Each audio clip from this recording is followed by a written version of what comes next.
Hey, it's Sick Boy from the Gaming Anarchist Collective, and welcome to the Anarchist Collective podcast. Here has always been joined by Mr. Sam. How you doing, Sam? Hey, I'm finally back after delaying it for like almost a month. I Hey! had my And reasons. we're also joined by rising superstar Mike. How you doing, Mike? I'm doing grand. Yourself?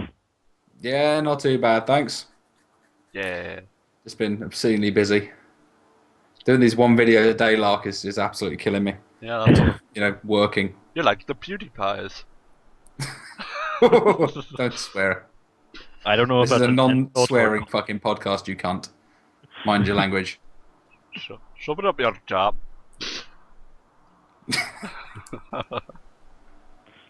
Needs more awkward moments. Well, Mike's here, so there's gonna be plenty. You're gonna be happy with the editing. Yes. So anyway, let's do a wee bit of housekeeping. Mike, what have you been playing recently? Recently, I have been playing Enemy Within, and I'm having just so much fun with it. Kind of rekindled that love of XCOM that I have. As always, I talk to Sam a little bit by it, and he just kind of reminds me just how better he's doing at it. Even though he has never completed it. YouTube secrets. Because I go to the point where I have to research the thing to advance the plot, apart from like every single thing. So You do that for like 3 or 4 times for the game. yeah.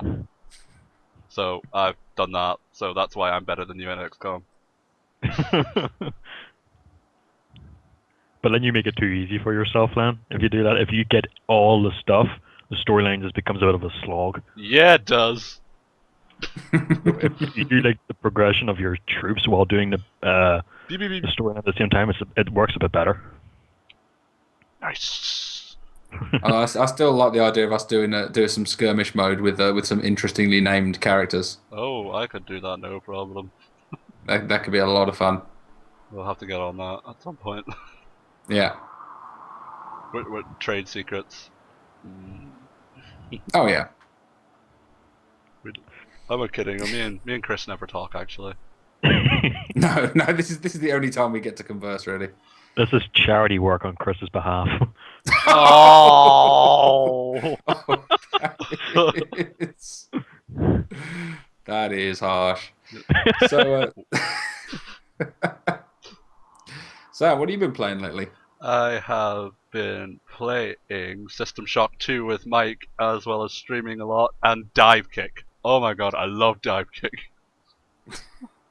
I've been using the character that the two best friends on YouTube got. They got the character the Baz. It's like, I live on a cliff because I like to live on the edge. Can you feel the storm coming? Oh, But he lost like all rights to that character when he sold him. He's happy he's in a game. He's just like he can never draw him again. That I can't. Press X to Remorse came up with a good idea. He was like, "I'm waiting for the sequel, projectile spam." that would be good. Like the only thing is to put in a projectile move. Projectile and duck. And In duck. fact, not even duck. Just the only way you can block is by hitting a projectile with another projectile. Just One sounds of our commenters says if Capcom made that game, it would be unbalanced. Have you heard about the recent upgrade to Street Fighter? No, I have not. They have buffed every single character except Ryu, who they nerfed. What? Again, by the way. He's been nerfed every single game. Hang on. So it'll stop Daigo from winning every single tournament, hopefully. Yeah. Maybe Wooly might actually win a game. No, Wooly won't win. Wooly's garbage. Straight dick. Shitlocks. Okay. So And I'm also joined by my dog now. Chris, what have you been playing, if anything? Your Highness. I've been trying to get through the enhanced edition of Baldur's Gate, How's that been? so I working can out? get through to playing Baldur's Gate 2. How's that been working out for you there, buddy? Do you hate yourself yet? Hard finding the time to do it, but God, I love it. I love the fact that I love the fact they've actually made they've added a lot of the things that were really good about Baldur's Gate 2 into Baldur's Gate 1. Oh. Particularly quick pause. That really pissed me off in the original. Because I played Baldur's Gate 2 before Baldur's Gate 1, and then went back and realised that pause just brings up the menu. Oh God. So you couldn't do like turn-based at all. That's fucking horrible. It's really terrible, which they made sense of and actually added into the enhanced edition. So you can actually do it much more turn-based and actually cast spells and stuff during quick pause. I bet there's some people who think that that's a terrible add-on and ruin the game. There probably people who said that about Baldur's Gate 2 came out, just ruined it and just made it too easy. Who on here was actually, was it Press X Remorse who shared the review of Baldur's Gate 2? And it was the worst review of any review there's ever been. Complaining. I see some pretty bad reviews. No, this was complaining that the game was like absolutely impossible to play and you couldn't work it out, and the story was completely unfathomable, and how could you possibly work out this game? It's just a piece of shit. And the whole review was just slamming it, going, "I've never played D&D. I don't know I've this never had game." fun. That sounds like a very Total Biscuit way to review things. Oh God, it was awful. It was the most painful review I've ever seen. Like within like the first 3 sentences, I wanted to find the bloke and punch him in the fucking head. It was dreadful. It was so fucking dreadful. And even just like seriously, it can't be that hard to work out. Simon wishes for us to speak of the new Zelda game. None of us have played it. Nope. Okay, so we're done on that. Let's go back to what we were previously talking about. Thanks, Simon. Right, so now we have to get into our main topics. Yeah. Well, there's a couple. The obvious one is obviously going to be the next gen launch. Can't get away from that. It's every fucking where. But the first thing actually I want to bring up is it's. I don't know if anyone saw it, but it was kind of all over Twitter, certainly all over kind of the indie scene on Twitter this morning. That's this morning, like middle of the night US time. And did anyone go to Indie Game Magazine? No. No, I do not know. Well, they kind of let the cat out of the bag because they were being really hyper defensive because they started charging developers for reviews. Oh, I saw Game Design Dan talk about that. Yeah, this is some bullshit. Hang on, I'm going to read this out, okay, and we could open this up and see what we think about it. Okay. For most of the evening of November 27th, I was fuming with anger. It was not that people were negatively commenting on the policies that we have enacted with IGM, rather than it was that people were angry at me and my company for actually having the audacity to conduct business in a manner of my choosing. I originally wanted to backlash. Wanted to backlash. Use your words. Jesus Christ. You own this website, motherfucker. Learn how to write. I was originally wanted to backlash and voice my anger and figure out a very polite way to tell people to let me run my business how I wanted to run my business, comma, and to some extent, comma, I did that. Man, that's superb. That leads to why I felt it was most important for me to write this article and step into the forefront. I hope you're not your editor. The changing course for IGM was 100% my decision. I believe even today that this was the best course for my company, even though a few people have been fairly vocal about the displeasure of my decision. Okay, I'm just going to skip through a lot of this crap. But anyway, he goes through talking about obviously that he doesn't make much money, and then a lot of people are volunteers, which is true with a lot of these small websites. I wanted to tell a short story about a guy I worked for a little time ago. He was developing an iOS app and found that I had contacts in many of the major news sites in the Magic the Gathering community. He brought me on as a marketer, and I worked with him to develop a plan and execution strategy on how to best spread the word about the app. I then busted my hump and found the contact information for over 100 mobile app review sites. And the next time we realized the next version of released the next version of the program. I distributed my beautiful press release. This is so like on the fence here. And my super organized media kit. And I sat back just waiting for the returned emails. When they came, I was shocked. Exactly one site reviewed my content and actually posted about it. Not long after that, I began to receive overwhelming number of auto replies that outlined that they were super ultra busy with all the incoming review requests and how they couldn't possibly get to everything, but if you pay them an expedition fee of $150 to $200, they would get to it right away. Yes, if you'd seen my typical introduction email, now you know where I get my model. However, what I've done is fix the problem. While these sites automatically had traffic, they were not publishing anything if you didn't pay the fee. Because I didn't give them money, we never received the review. That is how IGM works. When I clearly outline my overview is that we require a $50 fee to be paid in order to provide compensation to my team. If you don't have the $50, that is totally understandable, and will have one of my writers provide you with a game preview at no cost. However, I also stated in the email, it was not yet pointed out, that if you want the review, you don't have the money, I accept labor trade instead. I would classify labor trade as a graphic for the website, write a code or something, so my team can easily do that as equal to the value of both parties. I'm not going to go through the rest of it because it goes on for like another 8 paragraphs. Jesus Okay, Christ. I mean, but that I'm just going to post it in the comments as well while we just talk about it, because that's what kicked this all off today. And obviously, there's a big issue with paid reviews in general. Obviously, no one likes paid reviews, but this guy's trying to make his justification. And there you go, just post In it in the the chat. worst way Have a look at it. possible. Yeah, his argument being that he needs it so that.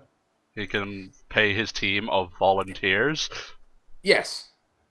So. That's not how volunteer works, buddy. Yeah, and the owner of the website actually he wrote that was written that badly anyway. But so his argument being that he can't pay his staff, so if you want a review from him, you need to pay him in order for them to do the review. So these people who are going into this know that they're volunteers, they know that they're going to be paid, but he wants to turn around and start getting people to pay for a review from a not very heard of media source? And $50? Am I getting that right? Yeah.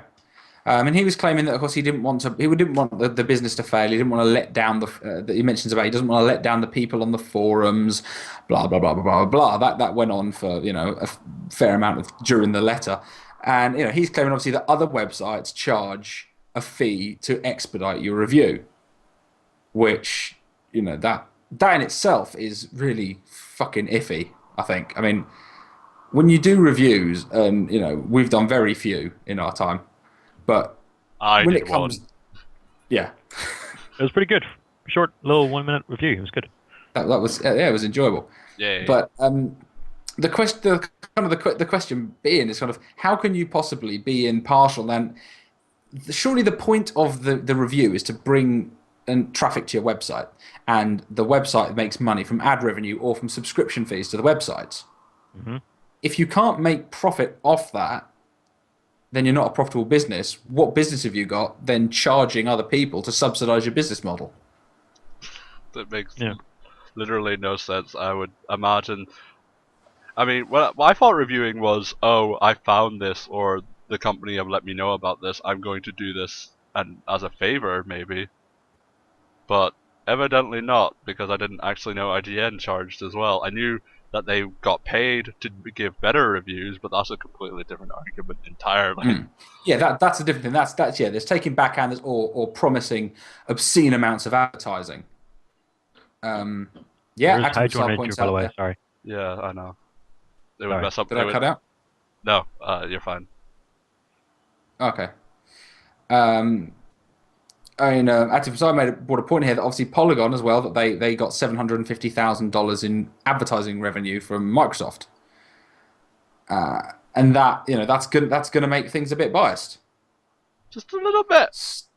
Yeah, I mean, I don't think I understand that you need your advertising revenue, and I get that if someone's like, can I take out a big banner ad on your website, that's fine, but it shouldn't be to the amount of money that's going to skew how you're going to do things. And especially not kind of charging, because the whole point being is that a content creator gives you their product for nothing. You then review it, and you are popular. Your opinion is popular enough that you get traffic, and the traffic makes you ad revenue. Surely that's the argument. That's how you have your business model. Not if you don't pay me, I'm not going to review your product. Yeah. I mean, you can be corrupt and get paid, but at the same time, this isn't. I don't know what to say about this. It's like someone was Yeah, wearing I a mean- suit in one of those offices and just went, "We've got to have money." We need more internet money. The internet is Theoretical paved dollars. with gold. Give us some of that money.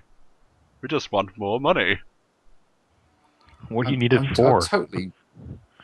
I don't. You But I should mean, never. this website, okay. I mean, this website is making money. It's indie reviews, okay. Going on their website right now, they have 1, 2 adverts for the Xbox. Microsoft, get in there. And Indie Game Stand. They have some game deals advertised on there, and they've got their own advertisement thing. They've got their but they've clearly got they've advertising a Google Chromebook on here as well. So they've got advertising that's not, and you can join the website for $2 a month, What? which would fund the reviews Surely. if you had something worth joining. Is that more money for the air quotations volunteers? Yeah. Oh, look, you can submit a game for review. Yeah. So you can click on the whole submit a game for review and say the same thing. Can we pay for that? Our reviews are all 100% free for indie game developers. No, they're not. Yeah, that's Read the unless he's whole changed that since writing the article, in which case you pull it off your website, surely. Yeah, if I were him, I would. It's on the website. You can't get away from it. This article's on the website. Then again, I bet if you pay for it, you get more priority on the website, like front page. Yeah, and the guy who wrote that, yeah, this is the publisher. He's the publisher of the website. So yeah, clearly not the editor. Hydra Ninja asked so I can release a Superman 64 clone and pay IGN to review it. Yes, you could actually. And someone would Yes. have to sit down and play the entire game. Yeah. And comment on literally everything. What it plays like, the controls, your music, the graphics, Oh god. You see in everything. the comments of this calls for microtransactions. Yeah! Website microtransactions. Do you want to be able to right click? That's a pound. You want to review this very tantalizing article that says boobs? Pew! Why do I have a penis? Click. Get ripped in Oh. 4 hours. I didn't mean my anus. Another awesome comment. What? IGN plays the games? Well, sometimes they'll walk past it while it's on and be like, 8 out of 5. It's 8.5. Oh. IGN don't like any games where you can't be a dick. Oh, Pretty much. I don't like games where you can't be a dick. But I'm not going to give it a bad review about it. In Fallout, I once cut off a bunch of bandits' heads and stuck them on a bunch of shop shelves. I was like, this is my home now. I'm just being organized. Well, it's nice decoration and it tells people that I am not to be trifled with. I wish there was more like options for building up your home in Fallout New Vegas as there was in Fallout 3. In Fallout 3 you could talk to someone and say Hearthfire, everybody. you could just go, hey, I just want all this stuff here. I want all the bandit, mutilated corpses and shit. Like someone just walks into your home and is just like, dear God, what have you done? Speaking of reviews, did you see how good reviews Mario 3D World is getting at the moment? Mm. It's You really mean shocked. there's another Mario game? Yeah, this one actually is good apparently. Although the one thing about it that, from the looks of it, is kind of sad is I really wish they'd return to having a hub world, like a hub world that was worthwhile, Oh yeah, definitely. like Mario 64 kind of hub world, Yeah, like where you had to find the levels and things like you had to work out on like the wet dry land, like how high you jumped in was how high the water was and stuff like that. that was always And that really fucking clock. cool. I don't know how long I spent trying to work out. Was it TikTok clock? Was it? I think remember. so. And it took me forever to get all the stars on that game. I was terrified of the piano in that game. Can you? That know, piano was genuinely terrifying. it's just like it always goes the second after you thought it was gonna happen. You're just like, oh, it didn't happen. Boom, boom, boom, boom.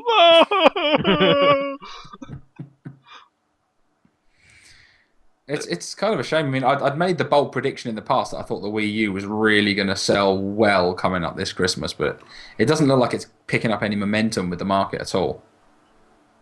Maybe Even though the remaster of the Wind Waker looks really good, 3D World looks really good. Weirdly enough, Wii's always sell very well in the UK. I mean, like just your ordinary Wii, it sold like it outsold Xboxes and PS3s. Well, that was everywhere. It sold. It oversold all the other consoles at the time. I think maybe because it's just a cheaper option.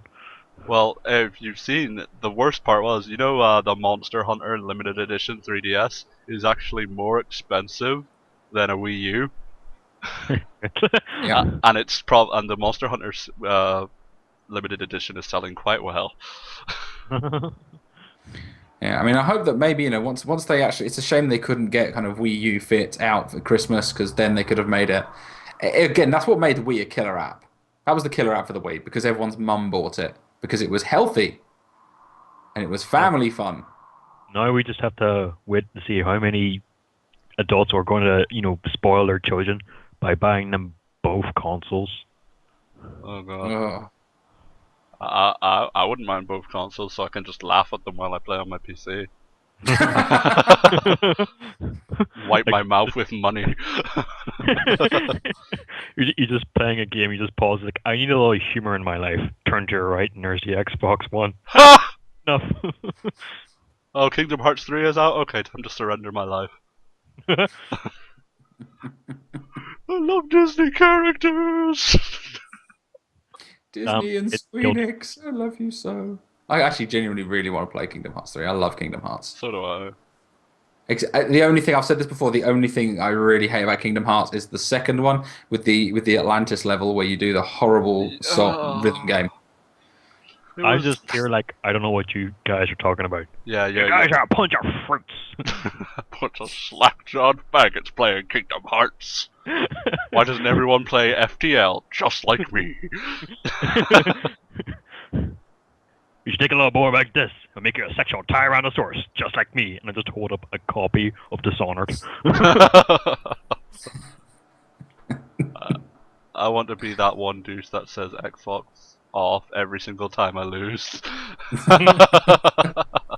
I don't know if there's been any more information on this, but I heard with the Xbox One that when you actually say Xbox on, but your TV's already turned on, it'll turn your TV off. Because it toggles the power switch. That's It horrifying. toggles the standby. Huh. I mean, my smart TV, if I turn on my Blu-ray player, I turn on my PlayStation or anything, it recognizes that it's on and it turns, and the telly will turn on. But if it's already turned on and I turn my PlayStation, it doesn't turn the fucking telly off. I am horrified that any day a giant red ring of death will come on my screen and I'll hear the Reaper noise. You just hear the Silent Hill siren noise. Or assuming direct control. The power of the cleared! Power the cleared! Power the cleared! All your data are now belong to us. Make your time. Ha ha ha. So you like watching porn, do you? Did you see that? That's what the NSA came out with the other day. It was released that the NSA is searching for what porn suspect characters and known terrorists are looking at, what they're fapping to, so they can use it to embarrass them. Oh. They can be like, so, you may have blown up our major city center, but I see you like furries. You're gonna look like such a weirdo. Actually, but Never it's mind not how even many like innocent civilians they killed. Look at this shit. Fox that is News. probably the least sinister thing you could possibly do to someone. It's like, yeah, you're a dangerous revolutionary. Well, you've been fapping to gangbangs. Well, you like big boobed girls. Haha, you like some BBWs, don't you, you weirdo? Never mind what Osama did. Did you know he Actually, liked no. My Little Pony porn? the Russian secret services aren't actually much better. I read up the other day that they've been doing these psychological tactics where they break into your house and they like change your photo frames and like rearrange your sock drawer. That would to make freak you go me insane. that would freak me the fuck out. I don't want that to happen. That's the whole. They come in like, aren't the candles that way round? Oh my god! Come on. And they've done nothing. They just literally break into your house, move shit around, and leave. Come on, Like, comrade. drive you insane. Put his shoes in the kitchen. They don't go there. It just Why sounds is like my the key- Russians are why are my kind keys in of the freezer? funding the Block best cheese. prank service ever. Why did someone put the vodka in the fridge? Who has glued shoe to ceiling? That's what I don't get. I mean, if the NSA is spying on the world, which they clearly have made it obvious that they are, Yeah. how come we know about it? Like that shows that they suck, surely. Mr. I mean, if you're going to be a spy, don't tell me you're spying on me. Don't like stand next to me in like an overcoat with a newspaper with eye holes cut off, going, "Do you have the microfilm?" What? Red squirrel. It's like the English policeman in Hello Hello. I must bitch you a massage.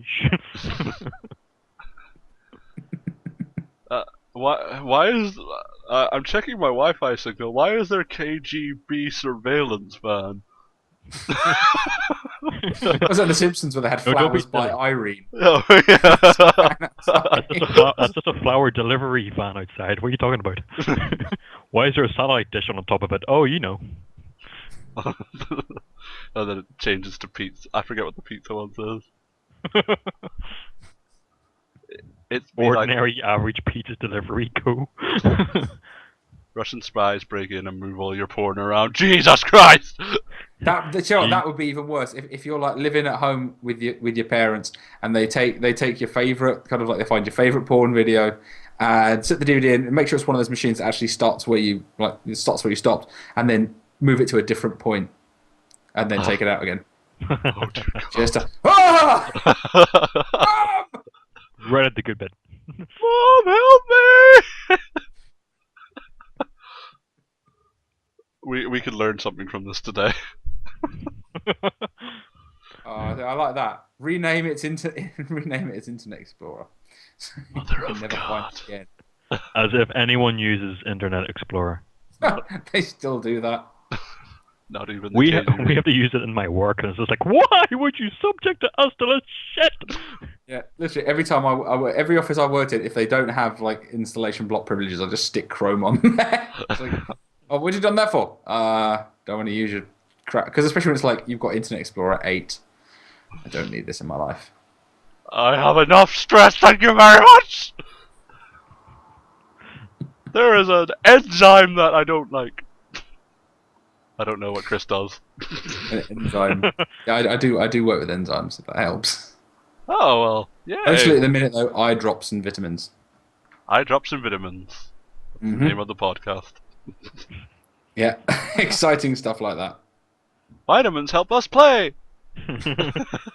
People are hashtagging the fuck out of the chat box. Oh dear God. Chrome Master Race, Internet Explorer Master Race, Safari Master Race. By the way, I installed Chrome. Hashtag fuck Google. Okay. Maybe that's the thing. Maybe that's the best way of going about it is use Internet Explorer and Chrome and search for things like Obama gangbang porn or something and see how long it takes the CIA to turn up at your front door. Hey, what the fuck was that? What do you mean, what was that? What was that? Did anyone see that somebody put on Facebook? They were like, an American guy put on like the US is a police state, and then like 24 hours later the FBI turned up, and they were like, I hear you've been putting things on your Facebook. So, I hear you've been using the internet. Then they're like, maybe you should come in for questioning, and then they like brought out a transcript of like everything he's ever put on the internet ever. It's like, oh shit! Why did it like completely prove me right? I could just imagine it like the small town syndrome of were you fucking slobbering?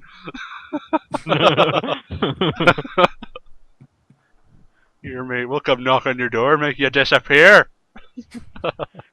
That's our local humor. Watch, none of our fans get it. Yeah. They are fans. Yeah, I meant Chris's fans. Oh. He's driving the car, we're just in the boot.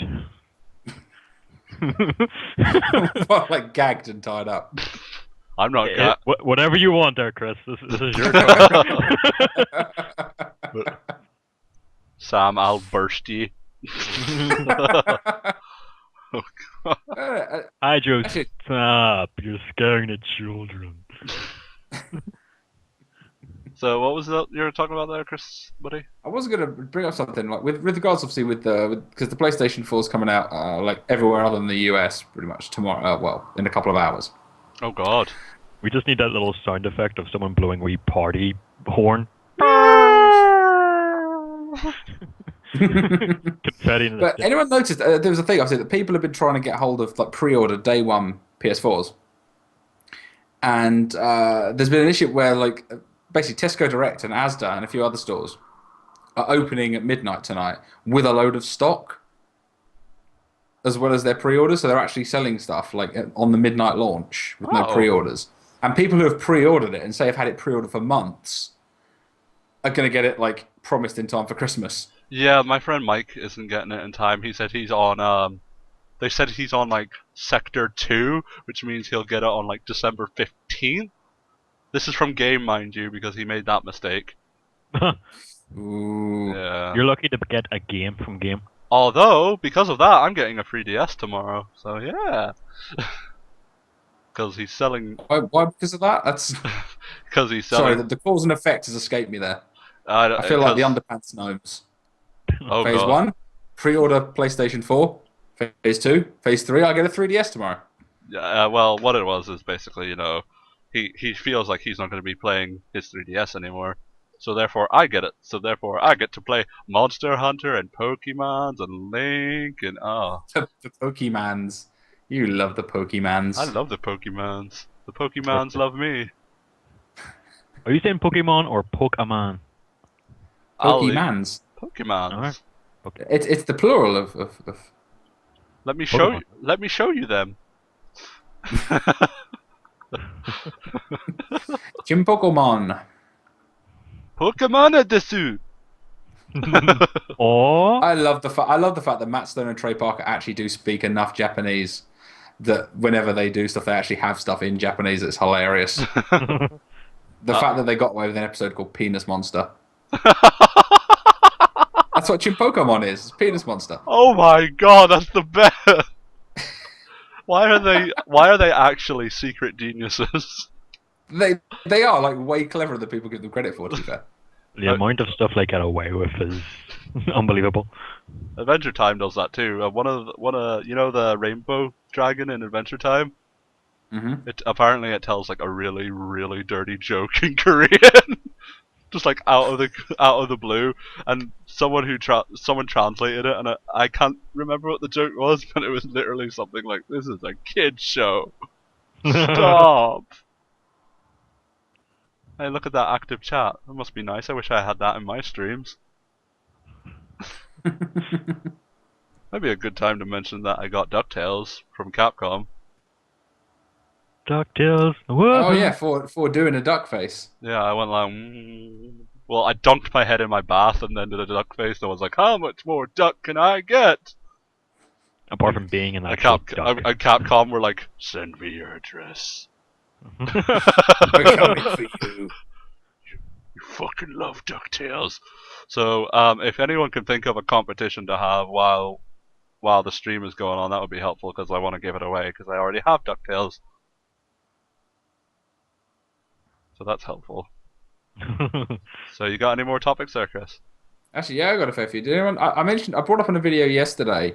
Ashes Cricket 2013 is Oh, like God. a horrific, unplayable mess. Really, really bad. And it turns out they've actually scrapped it. They pulled it from the market. Oh yeah. They didn't even do that with Steel Battalion. Steel Battalion worked, didn't it?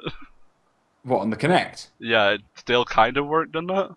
I don't know. I don't know anyone who's ever said it worked well. Well, it's Kinect. I don't know anyone who's ever said a Kinect game has worked well. No, I mean considering the fact that it was a game that originally came with like a 40 button full interface was like- in order to play properly. And then what you had is an unoptimized, shitty gesture control. Yeah. It It worked for a Kinect game. Well, there you go. worked for a Kinect game. Nothing works for a Kinect game. Exactly. And yeah, it's the Kinect thing. doesn't even It's work true with here. me. Yeah, so it looks like from the 90s. It did look like a game. So it was terrible. This game. I mean, granted. Yeah. The only time I ever remember a cricket game ever being any good was the old Brian Lara game. We're not English. We don't like your cricket. We No, play. I don't like cricket. I'm not a fan of cricket, but there was this whole big deal where everyone I know loved it, and I didn't actually get a chance to play it, but it was. Just so everybody knows, I bought a Kinect on launch. So imagine how I feel. Those 3 times I used its voice commands when I couldn't find my control were great. When it worked. You bought a Kinect on launch. Yes. What's the matter with you? I am a dirty hypocrite for what we're about to talk about, buying things on launch, aren't I? You are a dirty boy. It is time to take a shower. Well, we've all had that thing that we bought on launch and then completely regretted. Nope. I think I think everyone's made launch issues. I think the danger is if you're gonna buy stuff at launch, you got to make sure you've got you're not just like risking money you don't have. Yeah, especially if it's Microsoft. Anything Microsoft, never buy at launch. Yeah, like Forza. Especially Forza. I've heard nothing good about Forza. Well, the fact that see, I've a lot of people are saying that what the maximum prices are for games on Forza, and I think that may have come from Total Biscuit, but the data that I put on my video yesterday suggests that actually the highest game price is $70. $70. That's so far. That's as we know right now, Yeah. and that's for the Lamborghini Testarossa, the Ferrari Testarossa, and the Ferrari 250 GTO. Jesus fucking Christ. I mean, it's more than the fucking game's worth. That's for one car. But- Granted, you can get a Kia Ceed for 20 cents. Oh, that's not too So bad. you can do the reasonably priced car laps. That's nice. I like that. See, I don't mind if like to unlock a car quick was like a few pennies. That's not too big a deal for microtransactions. But when it's like, yeah, this car costs more than the game. That's Can you more- unlock it in game? Well, yeah, if you play for 500 hours. Get going there, buddy. Yeah, that's kind of the whole. It seems like every single game I've heard of for the Xbox One has had microtransactions so far. Like Rise has Pretty them. much. And you know, and in all fairness, a lot of people have complained about a lot of the games have been complaining about. The one that actually doesn't seem like that horrific actually seems to turn out to be Killer Instinct. Is like not the word like compared to like Rise and compared to Forza. I've heard it's quite good. It and Dead Rising 3 have apparently come out great. Dead Rising 3 is... I've watched gameplay of it and it looks pretty good actually. I've heard Dead Rising 2 is a lot better than people worried about. I know they went for this really kind of boring kind of brown palette, but it seems they've kept a lot of the silliness. I've seen like the shark costume and Yeah. it's one of those games that again I saw a review where someone actually made a fair point saying you're going to hate the fact that it's an exclusive because it's a really good game. I'm not sure if it's a killer app, but it's good. Apparently, there's a Breaking Bad kind of homage to it because you get in the roof of one of the houses and there's a pizza on the roof. That's always good. But That'd be awesome. but All I want out of a Breaking Bad one is at some point after you're killing, is just go, "You're goddamn right. Say my name." That's the best scene of any. That and the "I am the danger" speech are just so cool. I am the. Afterwards, even if you go, "You prick," but at the same time, like it's awesome to hear. Like, I you're know a that prick. picture of Ned Flanders and it just says, "I am the ding dang diddly danger." But from what I've seen of the PS4 games so far, I've seen Knack and Killzone be played, and they both looked okay. Nothing more, The nothing. best game it seems they're talking about that's exclusive to the PS4 is Resogun. I haven't heard anything Launch about title. that. But can we at least agree that they're better than the launch titles of the Xbox 360? Who wants King Kong? Who wants achievements? 500 gamer score for turning a level. I love the fact we're talking to people about kind of like who are like proper achievement hunters, and when they say they got a really good score, and I'm like, is that with or without King Kong? And they're like, maybe it was with King Kong, but I was young back then. It was a Legend of Aang is another. What was it? The Last Airbender. The game from that you get a 1,000 gamer score for getting a 50 hit combo, and the way the combo system works is your combo keeps going up until you're hit, so you can have as much time in between hits. So you just spam the B button in the tutorial, and you get the 50 hit combo, and then you don't have to touch the game ever again. That is absurd. It's only recently that the points actually mean something, because now if you get so many points, you build up like this little score thing. If you sign up to a certain Xbox program, whatever it is, Xbox Live Rewards. So after a little while, you can actually get some money to buy stuff. Xbox Live Rewards was amazing until I actually ran out of the points that they gave me. So it was like 1 month I got like 800 Microsoft points. The next month I got 400, and then after that I got 23. Woo! One thing, because they just pulled it from their website, I want to have a chance to get this down on video. Right. Did anybody see Xbox's attempt at a really clever little bit of PR yesterday? Oh no, but I've seen you post so much about that on Twitter. It's fucking hysterical. They did like a type in an email address, and it's a letter, an email you're meant to send to your wife or girlfriend to convince them to buy you an Xbox One. Okay. Microsoft have pulled it from their website, but someone screenshotted it. I've just found the full thing. In fact, I think I actually might have converted it to a PDF yesterday. I can get it up on the VOD if you want. Yeah. Oh god. It's hilarious. It needs to be. And this is where I edit. Yeah. Okay, I'm just going to read this out. And there's bits on it where it's in green, and that's actually picked up a drop-down list where you could select different games and different terms of endearment and stuff. Okay.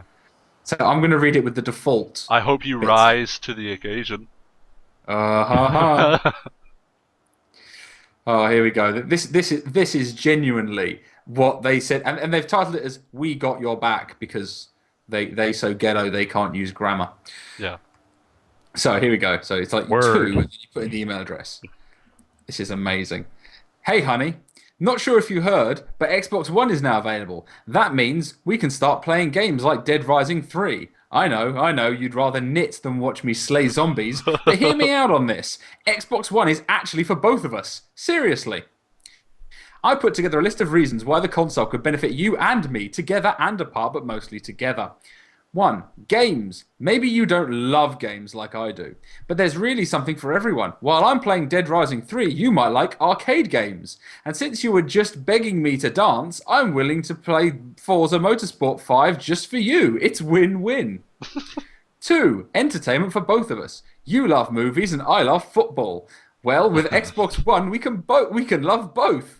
We could catch your favourite team and check out what my favourite team. Just think of all this togetherness we're going to experience. It's going to be awesome.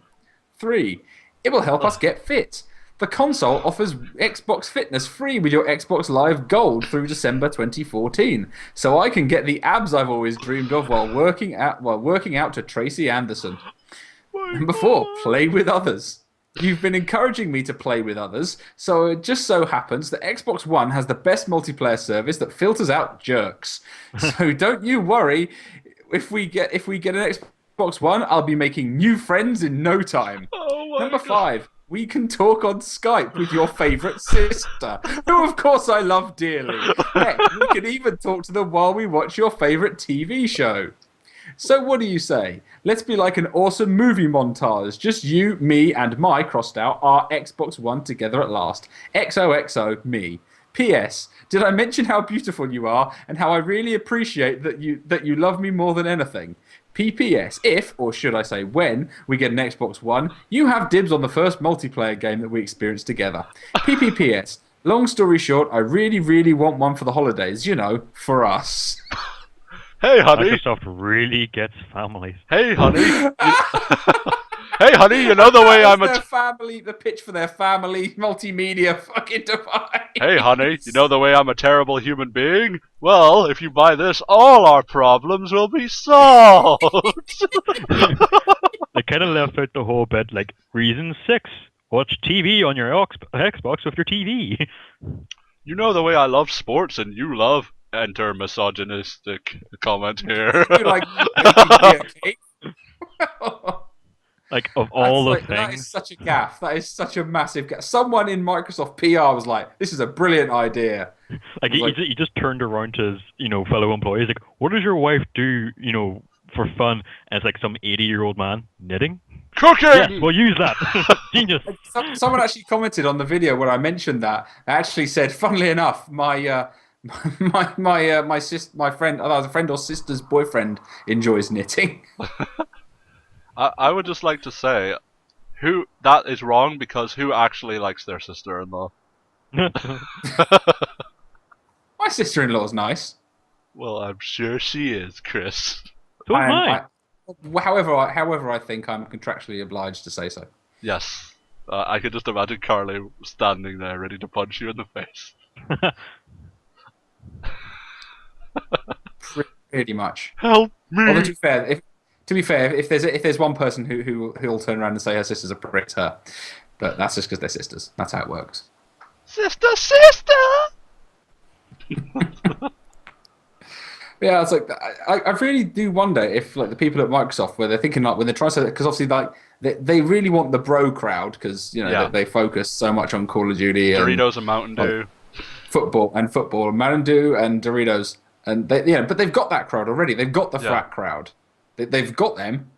It's like I thought you wanted to have like be in like every home. You wanted to be like a companion to every TV in every living room in the whole world. What the fuck is this? Hey, honey. Maybe you can play some Pac-Man while I kill zombies. Because over the course of the Xbox 360, some of those bros grew up. They got married. Why don't you bake me a pie while I watch sports? And then I will wear my slippers while I smoke my pipe. Integrating other countries' TV. Microsoft still think it's the 50s. You're asking too much of them, Chris. One step at a time. I mean, although I think I reported that it was a little while ago that there was a problem with the TV that it runs at 60 hertz rather than 50 hertz. So when 50 hertz input comes in, it plays one frame twice every second. What? There is a fix around that. But I mean, what unofficial really frustrating. I was like, but they're trying to be basically like be a smart TV. Yeah. That you can plug into any old TV and it takes up what a smart TV does. Because my smart TV and most decent TVs will switch the frame rate of the screen based on the input. Yeah. It'll pop up and it'll say, "Oh, now you're playing. This input is at 720p and at 50 hertz, and this is at 1080p and 60 hertz." Like my TV already does that. Did you hear that? This is If your I brain and want to drugs. switch between console and TV, I just press a button and it does it, and it switches to match the input. Did you hear the Nintendo 64 way of fixing the disk drive problem? No. Apparently, if you flip it upside down, give it a good old smack, and then put it back, it works Do fine. you blow in it like a harmonica, like the old cartridges? It'll work now. That's how I solve all my problems as an adult now. That was one of the best things. I mean, how about cartridge gaming is when it didn't work and you just blow in the cartridge. It must work It now. works. Oh I don't know what I did. Legitimate engineering. My Nintendo 64 is overheating. Let me open the small hatch and blow on that too. And to be fair, the amount of times I managed to fix a VHS player by just like taking the fist and just pounding it on the top, and then it works. Ugh, I miss old technology. Welcome to the When it was Remorseful mechanical, Podcast. it was much easier to fix. I mean, it was shit quality, but I mean, you could at least fix it. Or you could watch your VHSs of your childhood memories, of which there are none. Yes. DVD. Woo! Well, seeing that the Xbox One goes the retro VCR look, this all seems consistent. Well, it's obvious. To go forward, we have to go back. I think it's Go worth back 2 it's steps. worth asking the question though, because like obviously Microsoft just keep fucking up with PR. Like Yeah. every time they open their mouth, they fuck up. Even if like even like the biggest fan of the Xbox is I don't know if they can really fairly say that Microsoft don't just fuck up almost every time they open their mouths. Like whether you like support them or not, like they fuck up all the time. Sony have had this genius idea of just coming up at E3 and going, "We love you," and then hiding. It's like the best bit of PR while the other people just keep talking. Just let them kill themselves, basically. Yeah. It's like someone's in like a bad position in an argument and just let them keep going while you just go. I think you're wrong. This guy's wrong. Actually, I believe it's pretty more complicated than that, and just let them go off and then go. And then everyone goes, "Wow, this guy's so clever." I don't know if Sony are the kind of heroes that some people might wish they No, were. they're not. No, they'll fuck you if they can. I mean, that's you know they did with like to save money, like with the original PS3 was so expensive they had to cut back on huge amounts of features to make the modern PS3s cost effective. And they tried to do the DRM thing. Well, they were the first ones to note it first. They were trying to get the patent for it, weren't they? Yeah, they did. They've got a patent for offline DRM, the RF tagging. They do have it, but they chose not to implement They hold the it. patent, but they claim they're not going to put it into force. Yeah. I mean, they claimed it was never for a gaming for the PlayStation, yet it actually talks about being for a gaming console. So I don't know what other gaming console they're referring to. But then also apparently they, you know, in theory it could have been implemented into the PlayStation 3 as well, and they didn't do it. And the fact is that any of these companies are going to rinse you if they can. Yeah. They're not your friend. They're not a charity. They're not like, oh, you're a gamer, here, have a free console. They're more going to be like, okay, will you be happy with what we're going to offer you?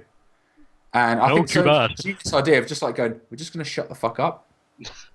Just shut up. The best PR is actually to say nothing. Yeah. When your other PR is like, because Microsoft, it's like because they're an American company that they're much more kind of forceful with their marketing. Yeah. In a way that's different to Japanese forceful marketing. Like Japanese marketing, yeah, they flood the market and they do all that kind of thing. But in America, it's very much like, buy this or you suck. Like it's a lot more aggressive, and they kind of let Microsoft go on the offensive. And then as soon as they fuck up, they just kind of pop their head up and go like, tra-la-la-la-lol, and just pop back again. I just have this picture of like, Microsoft is that drunk girl in the bar that's had way too much to drink, and Sony's that one person at the other side of the bar who just nods and buys you a drink and lets you have your day. Don't you guys like rice? This song is all about me. The only good thing to come out of Family Guy is that joke. Yeah, that joke is amazing. But I think it's just more of a cultural thing as well, and I don't see how Sony could ever mess up with Microsoft messing up as badly as they keep doing. They're just trying too hard, and that's what the problem is. I think it's Sony will light a fire, but Microsoft will light an even bigger fire and be proud of it. And wave their dicks at it. Just kind of dance around it. That's a mighty fine fire we built here. I am the stallion that mounts the world. I need to Photoshop like Khal Drogo with like a Connect frame.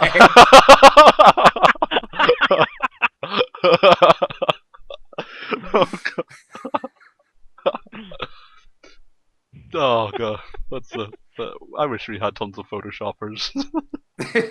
Totally need PewDiePie's Photoshoppers. Oh my god, he actually does that himself. Fun Does fact, yeah. He has one talent. Yeah. Who knew? Screams at like what was that I said? To be fair, he found his market and he's made the most of it. Oh yeah. Well, you can't like you can not find him entertaining, but you can't say he's not fucking successful. Christ Almighty, it's obscene how popular he is. Oh, it's because it's the way the YouTube system works. Because the fact that he posts daily videos, therefore he's more likely to be featured. So we should do that. Why aren't I featured? I do 5 days a week. Well, see, here's the thing. You have opinions. Oh yeah, sorry. They'll get you in a bad place. People could disagree or agree with me. Shit, that's a point. I don't just go barrels. They're raping me. Secret to YouTube success: well, daily videos or boobs in your thumbnail. Well, to be fair, Chris has 3 videos that have more views than my entire channel. I found that out the other day, and I quietly wept. And it's like 3 really I good have, ones. I have one that just consistently accrues views. Yeah, that's the feminism one, isn't it? Yeah, I'm crocking up to 30,000 views for a video, which I'm quite happy with that personally. Yeah, you should be. It goes up by like 1,000 every week or something. Like, And every time she posts a video, every time Reed Sarkeesian posts a video, I get like an extra 5,000 views on that video. You must love that. Not really, because every single comment is you missed the point. Oh yeah, Almost every comment, it's like, I think you missed the point. And I'm like, I think you didn't listen to me. Hi, Jenny. Too many dicks on the dance floor. Too many dicks. We just need that picture of Buzz Lightyear and Woody now. Dicks. Yeah. Dicks everywhere. Jenny's joined the podcast, just so you know. Woody, look, where's the dog? Okay, so what we got next, Chris? Oh, it's all been so So so odd. weird. I mean, with regards to kind of like another one, like Sony have kind of come out and they've said that they want to make sure that the failure rate on the PS4 is going to be lower with the UK launch, All right. because obviously it's coming up everywhere now. Because when it came out in North America, obviously there were like, was it 1%, I think, or under 1% of PS4s, which makes for like 10,000 Yeah. machines tanked, which is it's just shit for the 10,000 Yeah. people who bought PlayStation and have it die on them. Did you see the really creepy tweet major Xbox sent out to Sony the day of the? Yeah, congratulations On your You see, I launch. saw one where also then Sony like just they didn't do a picture, but they sent them back going congratulations to them, and then I saw someone did that with an image, and then with like Nintendo of America going fuck you guys. And It's then- weird how they managed to do something even more creepier than just let it happen, it'll be over soon. Oh fuck! Can we bury that where it lay? Let's not have Killer Instinct development diary jokes. Didn't go down well at E3, and it's not going to go down well here. What the fuck were they thinking? I don't know. Well, Like, what's worse about that? The thing is, these sort of events are scripted. They and must then have planned a script of banter for this. Major Nelson as well sent the tweet as well, and he was just like, "Hey guys, congrats on your launch. We'll be at you next week." It's like, Major Nelson, shut up. Oh god, he's like, dude, Your voice. Larry. There's no way the name Herb is spelt that way. Oh my god. Rob. Your voice is like ants. There's ants in my eyes. Oh god. Well, on the subject of it, it's just the new consoles. They're gonna be great. Everybody knows that. But at the same time, I don't think I want one at all, because there's not really anything grabbing you in, and I know that'll come later. I mean, because the Xbox 360 was a piece of shit when it first came out. Oh yeah, I mean the fact is that the launch games were no better than a PS2 game. Oh yeah. I had Hitman Blood Money on the PS2, and I recently picked it up on the Xbox 360 really cheap, and I was like, there's nothing new in this. There's nothing added to it whatsoever. I'll just go back to PS2. We can at least be thankful that the games on the launch are considerably better, but considering how long the distance between console generations at the same time, because the new games do look really good. I'll give them that. Apart from Rise, well, I've heard people have mixed reviews on how Rise looks, and it's 900p, isn't it? Yeah, well, they made an argument that 900p is better. No. And their argument that 900p is better than 1080p. They said it looks Right. better, but when you look into what they're actually saying, is they actually came out and basically said we can't get all the particle effects and textures working at 1080p, but we can get it at 900p. Therefore, it looks better. Okay. So you've got better kind of fidelity in the engine. You've got better, you've got better physics, but you've got lower resolution for it. And if you wanted to get the high, well, that's fine. But that's like, so if I had a PC game, if I ramped up, a game like Skyrim to the absolute sky, yeah, guess what? It's not going to play as well as if I play it on something that'll run on the machine. No shit. I think it's just we just want it to run smoothly so people like us. Yeah, it's like, well, we tried to do high def and it was too glitchy, so we had to downscale it. It's fine. I mean, just say that. Just say, we're still learning the system. This is what worries me. No one's saying we're still, like with the PlayStation 3, everyone was like, Jesus, the cell process is so hard to code for. We can't work it out. We can't get the most out of it. And then you've got kind of like exclusive developers like Naughty Dog bringing out stuff like when Uncharted 2 came out, there was nothing anywhere near like it in quality on a console. Definitely. I don't know about it. It's just this console generation seems like they're a lot more prepared, but at the same time, not.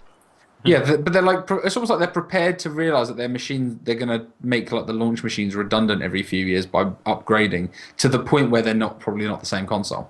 Because I know from the old Xbox 360, like the launch one is a god awful machine that should be thrown in a fire.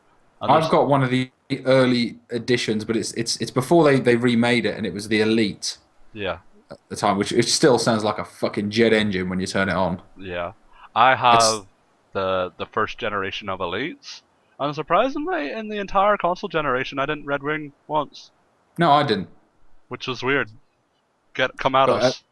As I've admitted before, though, mine was a Resident Evil 5 bundle, which I feel the shame. How you feeling about that one, buddy? That was a poor choice. My current Xbox has survived the Red Ring and the red light from the power pack. I don't know how, but it managed. That's just not being plugged in properly, isn't it?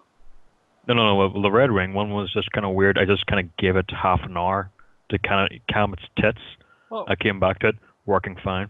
There was the thing my friend Thomas did. He had his basically Red Rings, but it wasn't the Air C64, I think is the one where it's just completely fucked. Yeah, green screen is when it's dead. So he got this tip from the internet where you would wrap the Xbox in towels. Yeah. And then you would leave it on for half an hour, and then you would leave it to cool. So it's like, man, let's play Gears of War! Okay, let's play it in an hour. Oh.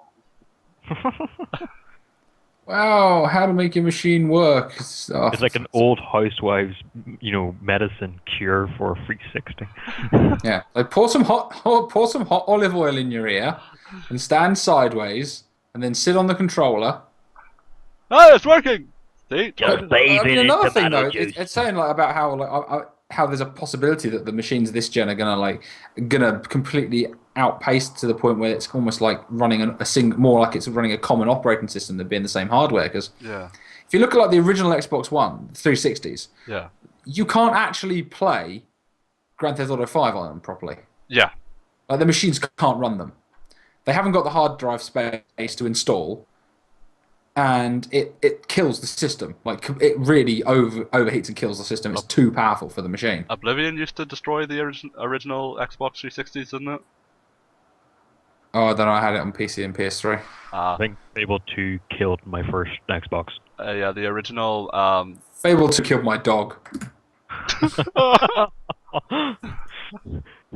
It's okay, I sacrificed someone to bring the dog back, so that's fine. Yeah, I decided to not bring There's a DLC level, there was an extra DLC, it wasn't just at the end of the game, it was a DLC where you could lead someone to their death and bring your dog back. I was like, I don't give a shit. And you can turn him into a husky! Yeah. What's worse is if you pick one of the other endings and you go back to the mountaintop and there's this little gravestone for the dog. It says it's like he lived as he died by his master's side. Single manly tear. Emotions. Yeah. More emotions. Some all new emotions. Yeah. More emotions in that than any David Cage game. Uh-oh, he's losing it. He's losing it. David Cage. David Cage alert. David Cage. David Cage. Take it back. Oh god. But the way it stands, I'm excited to see where this generation goes. Although at the same time, I do think you should build a PC. You could probably get a PC that runs the current gen for maybe even cheaper. I don't know about you. I'm totally not fussed with my laptop. I'm pretty sure I'll be playing everything. Like I can play Battlefield on higher spec than the PS4 or the Xbox One on my laptop. You do. I'm not too fussed. Look at me, I have disposable income. I have nice things. Well, not much longer. Some of you guys on there will know, but I actually had to announce the other day that I'm having a baby. Well, I'm not giving birth to it, but I'm going to be nearby. Giving birth to a food baby. So Yeah, so I'll be having a little baby anarchist. I thought I was the baby anarchist. No, you No, made you're the that adolescent cry, one. Chris. What do you have to say for yourself? Whoops.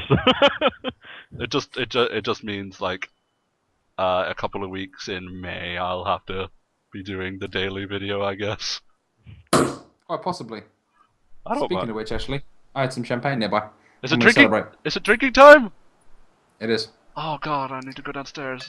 We can wait. We can wait. You can wait. We'll take it in shifts. You can go first, and I'll stay here. Okay, you two Alan talk. comes back, and somehow his PC's just exploded into flames. Probably. God damn it, mate! Okay, so you two talk amongst yourself. I'm gonna go get a drink. That's about nearby. You mean outside the building? No, I mean nearby. I just I'll be mopping brows and stuff and pretending that I can be sympathetic to something I have no idea what it feels like. No, where Sam is just so cold he doesn't need to go to the fridge. He just leaves all his drink just outside. Just on like a little, garden furniture table.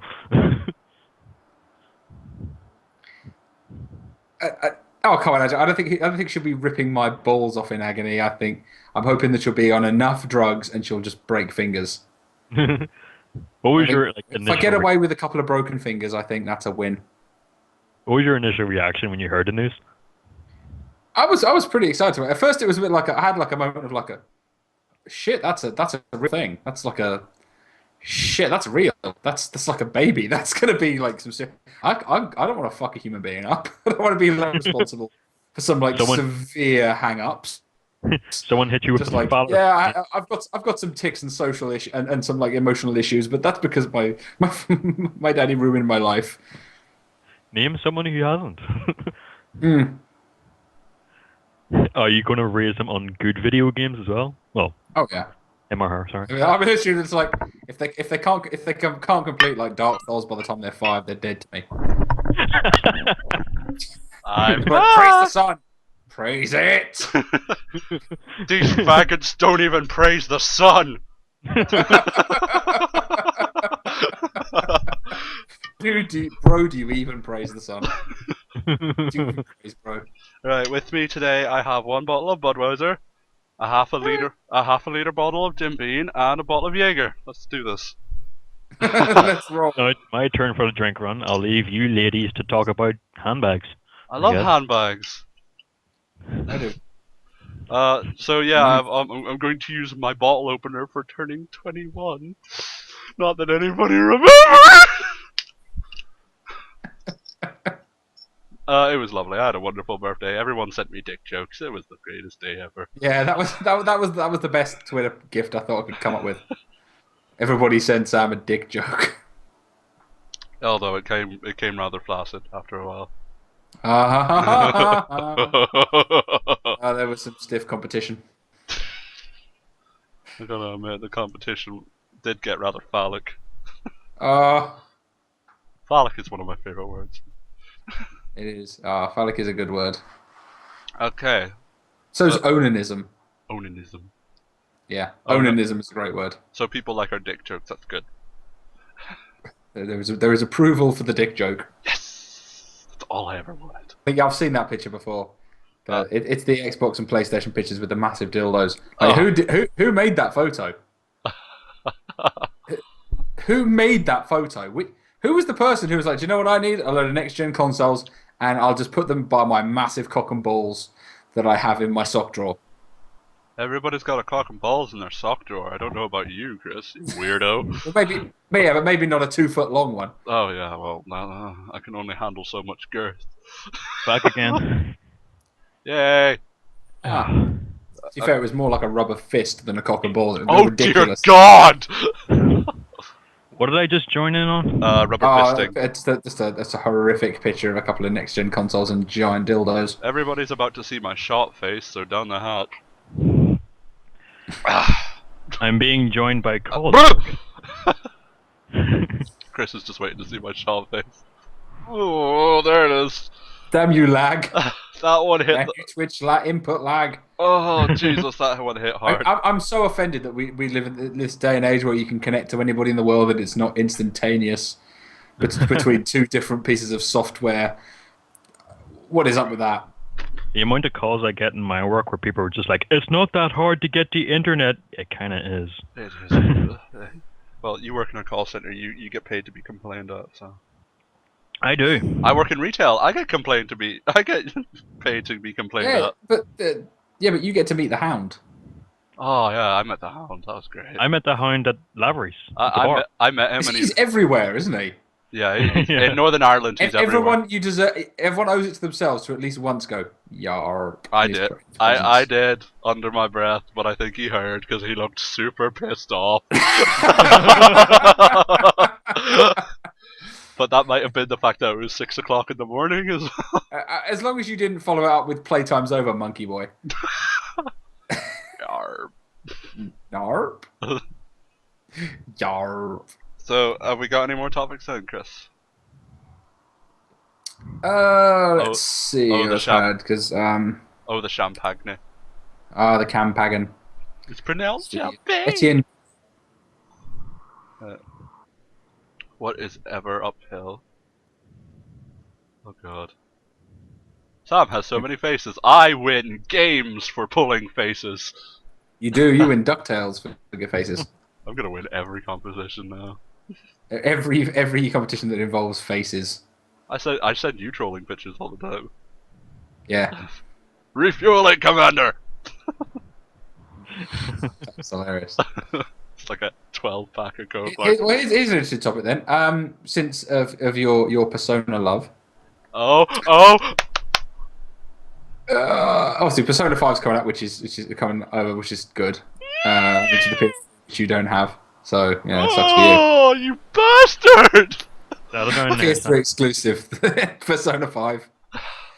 But there is some good. Like, obviously, a lot of people have been a bit worried because when Atlas's owner went bust a few months ago, and everyone was trying to hope another company bought it. I mean, I personally was like really hoping Platinum bought them out. Yeah, you had me with that as well. I was like, please, come on, do it. Come on, buy them out. But anyway, Sega did. For those who don't know, I made a joke about it in my sticker dick video.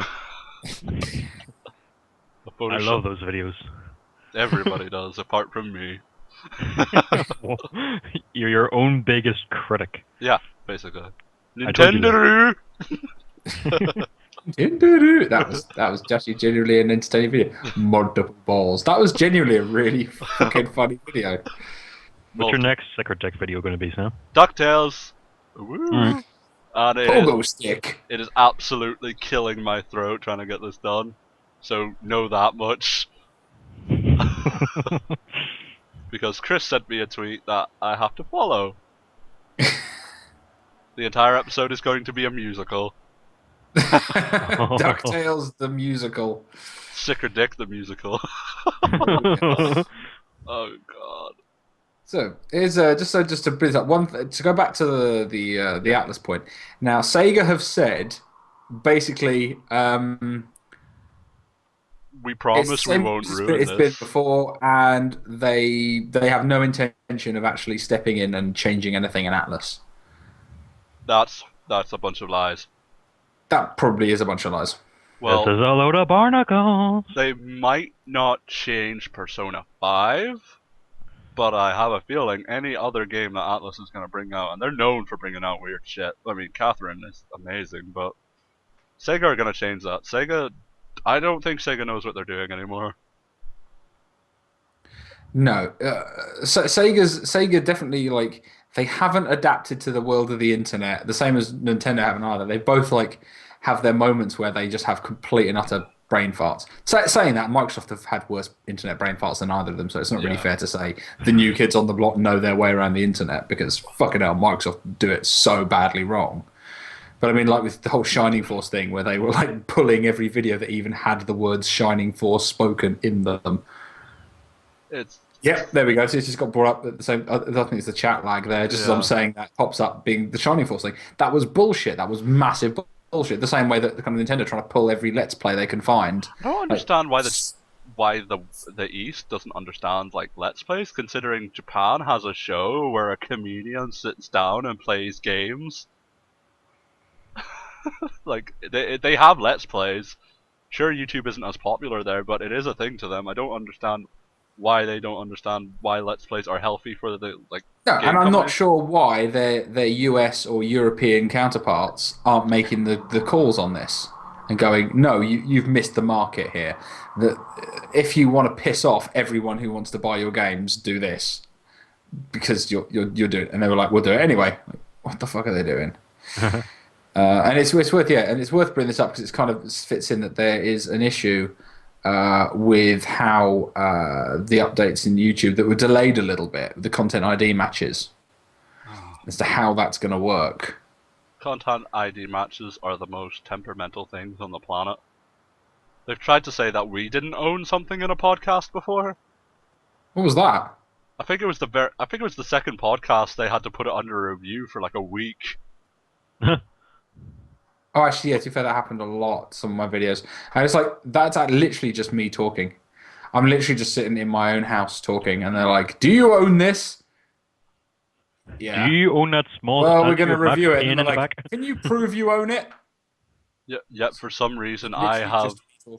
I have had blatant copyright infringement in some of the videos, and it's been fine. Sicker Dick has like it up out the ass. There's a slap on our wrist for you, Sam. I don't get slaps on the wrist. I just get balls to my mouth. As he drinks his champagne, damn it. Nearly got him. You missed it. You made the joke just a couple of seconds too soon. Damn it. I love just this kind of mixture in drinks etiquette. Like, Sam has whiskeys and beers. I just have Carlsberg, and Chris has champagne. Oh, we have a guy who is Welcome to the south of England. where The you home counties, where you- everyone drinks champagne on their Weetabix. don't forget those community service workers outside trimming your lawn. Oh, that was hilarious. They actually, I swear to God, I was sitting here. I was chatting to Sam on Steam, and they had a load of like local like troubled kids in fluorescent vests trimming the lawns outside of community service vests. They're bussing in bad kids to mow our lawns. I was like, that's so cool. As long as your team That's how you know you live in a posh area. They bring in all the poor kids, put them in jumpsuits and make them mow the fucking grass. You should just like lean out the window and just shout, "Hey, you guys like the Misfits?" turn Like, it. you boy, what day is it? I want to do a video like that towards Today, Christmas. sir, but it's Christmas Day. Oh, we should do a video of like that. Except you shout out your window and then I'm standing outside my window. It's fucking Thursday. Throw a brick at your window. Ah! You know, Des. Fuck off, you pedo. You're a fucking nonce. Fucking pedo. Tell him a da. Fucking pedo. Where? These coming from like people who don't even know how to spell pedo. It's Peedo. Whoa, PD. so Active Massage just point out with Content ID matches, just go back for a second, that he was pulled because one of his actual songs sounds a bit like Fear Factory. Hey? What? Ah? They were like, this sounds a bit like my song. It's not, though. You who use was- some of the same sounds. You use the dun dun dun dun dun dun dun dun dun. You used a bass? It's my own song. It's called Crush Edger. Is that one of your Oh. songs? Ah, it's a clever Fear Factory joke.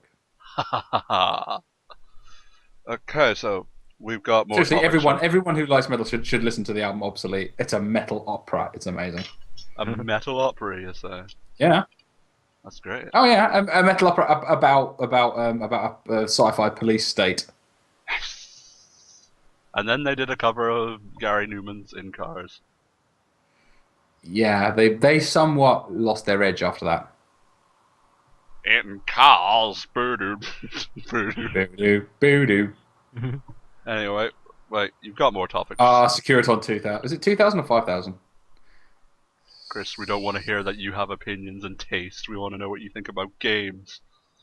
Shut up. Edge Crusher is an amazing song. That is an opinion, and I'm sticking to it.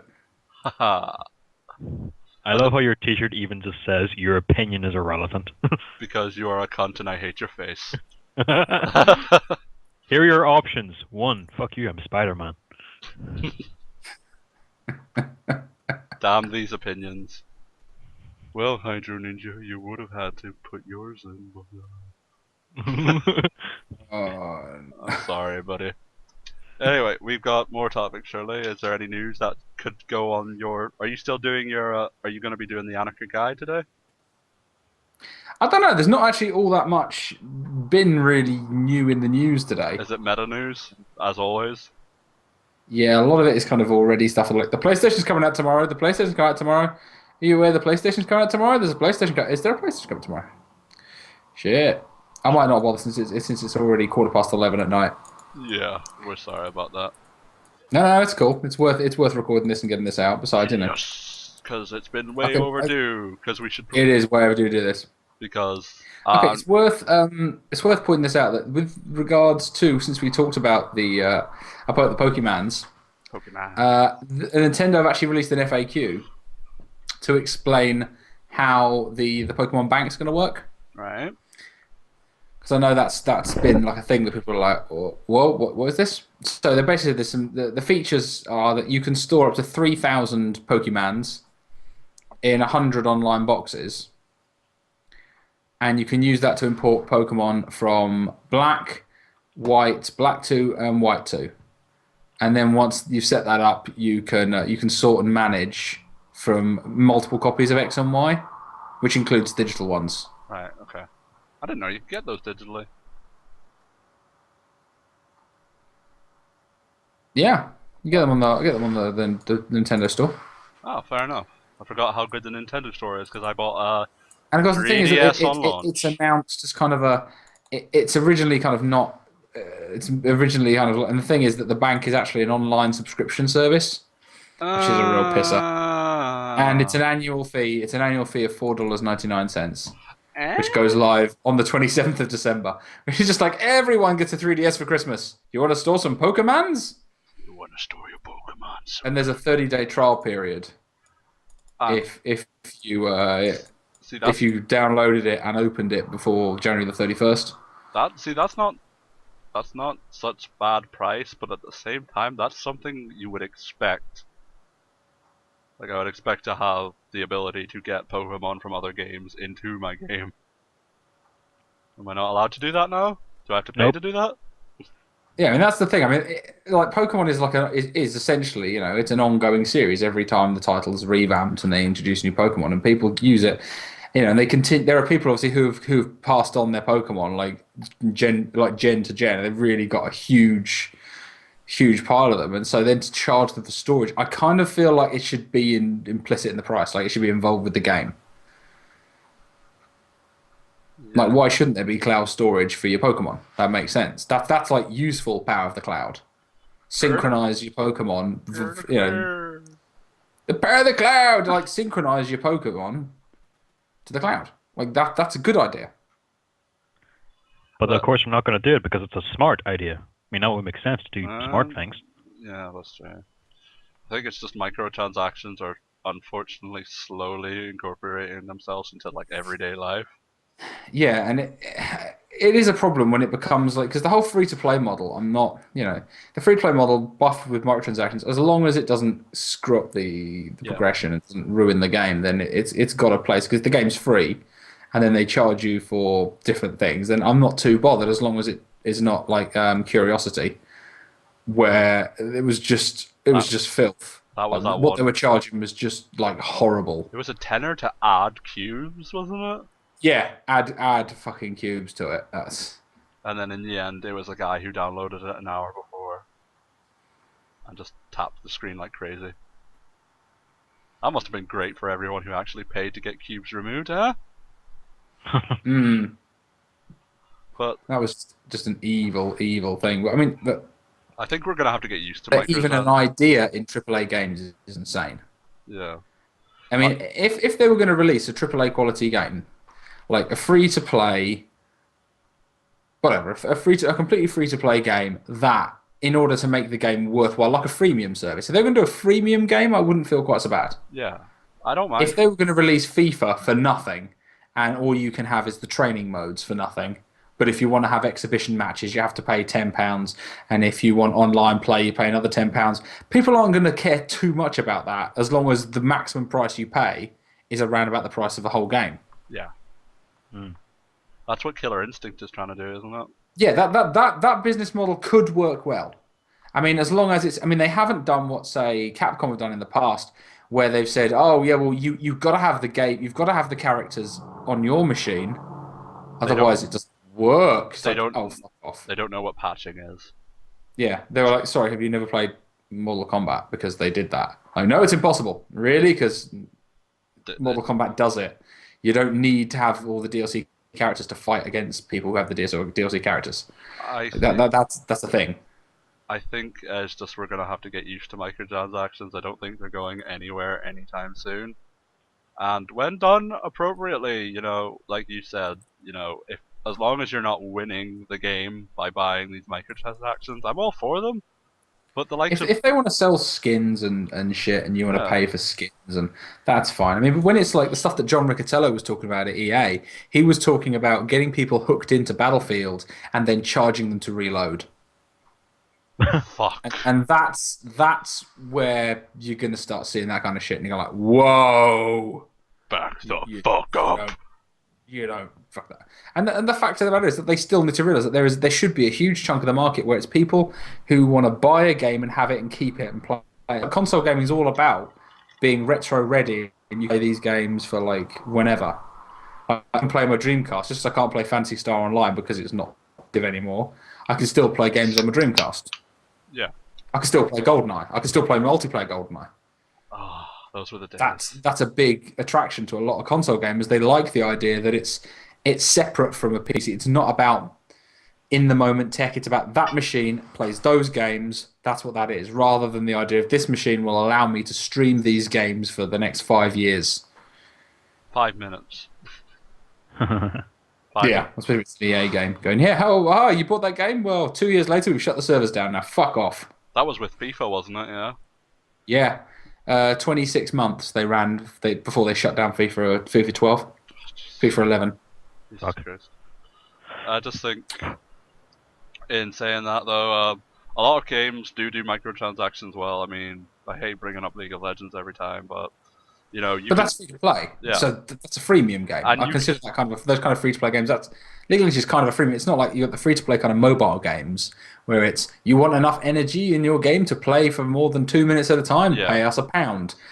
That's not. It's insidious and dodgy. It's not. It rips off stupid people. But League of Legends, like, do you want a hat or TF2? Yeah. Hey, do you want a hat that looks like a polar bear's ass? Do I? I mean, where it stands, that is a good business model because in the end, you know, you're going to get people who paid way more than the game is actually worth. I mean, I paid more than £40 into League of Legends in my entire lifetime playing it, so you know it works. Which means you've bought League of Legends. That's like you've bought League of Legends there. You've justified. You've given them a full retail price. And if it's a game that you're going to keep playing for a long length of time, but you're going to pay a small amount of microtransactions now and again to buff the game, I don't mind. I don't feel like it's too much of a theft, especially when the game is free. Like again, with like most MOBAs, they're free. Yeah. And you pay for XP buffs and you pay for different outfits and but it's not pay to win. Yeah. And it's like, well, the game itself is free, and over time you will probably pay in about as much money. Definitely. And it means they can gauge how well things are going as to what they release, what kind of charges they have. And it makes the game better in the end as well, because they can add more stuff to it because of that.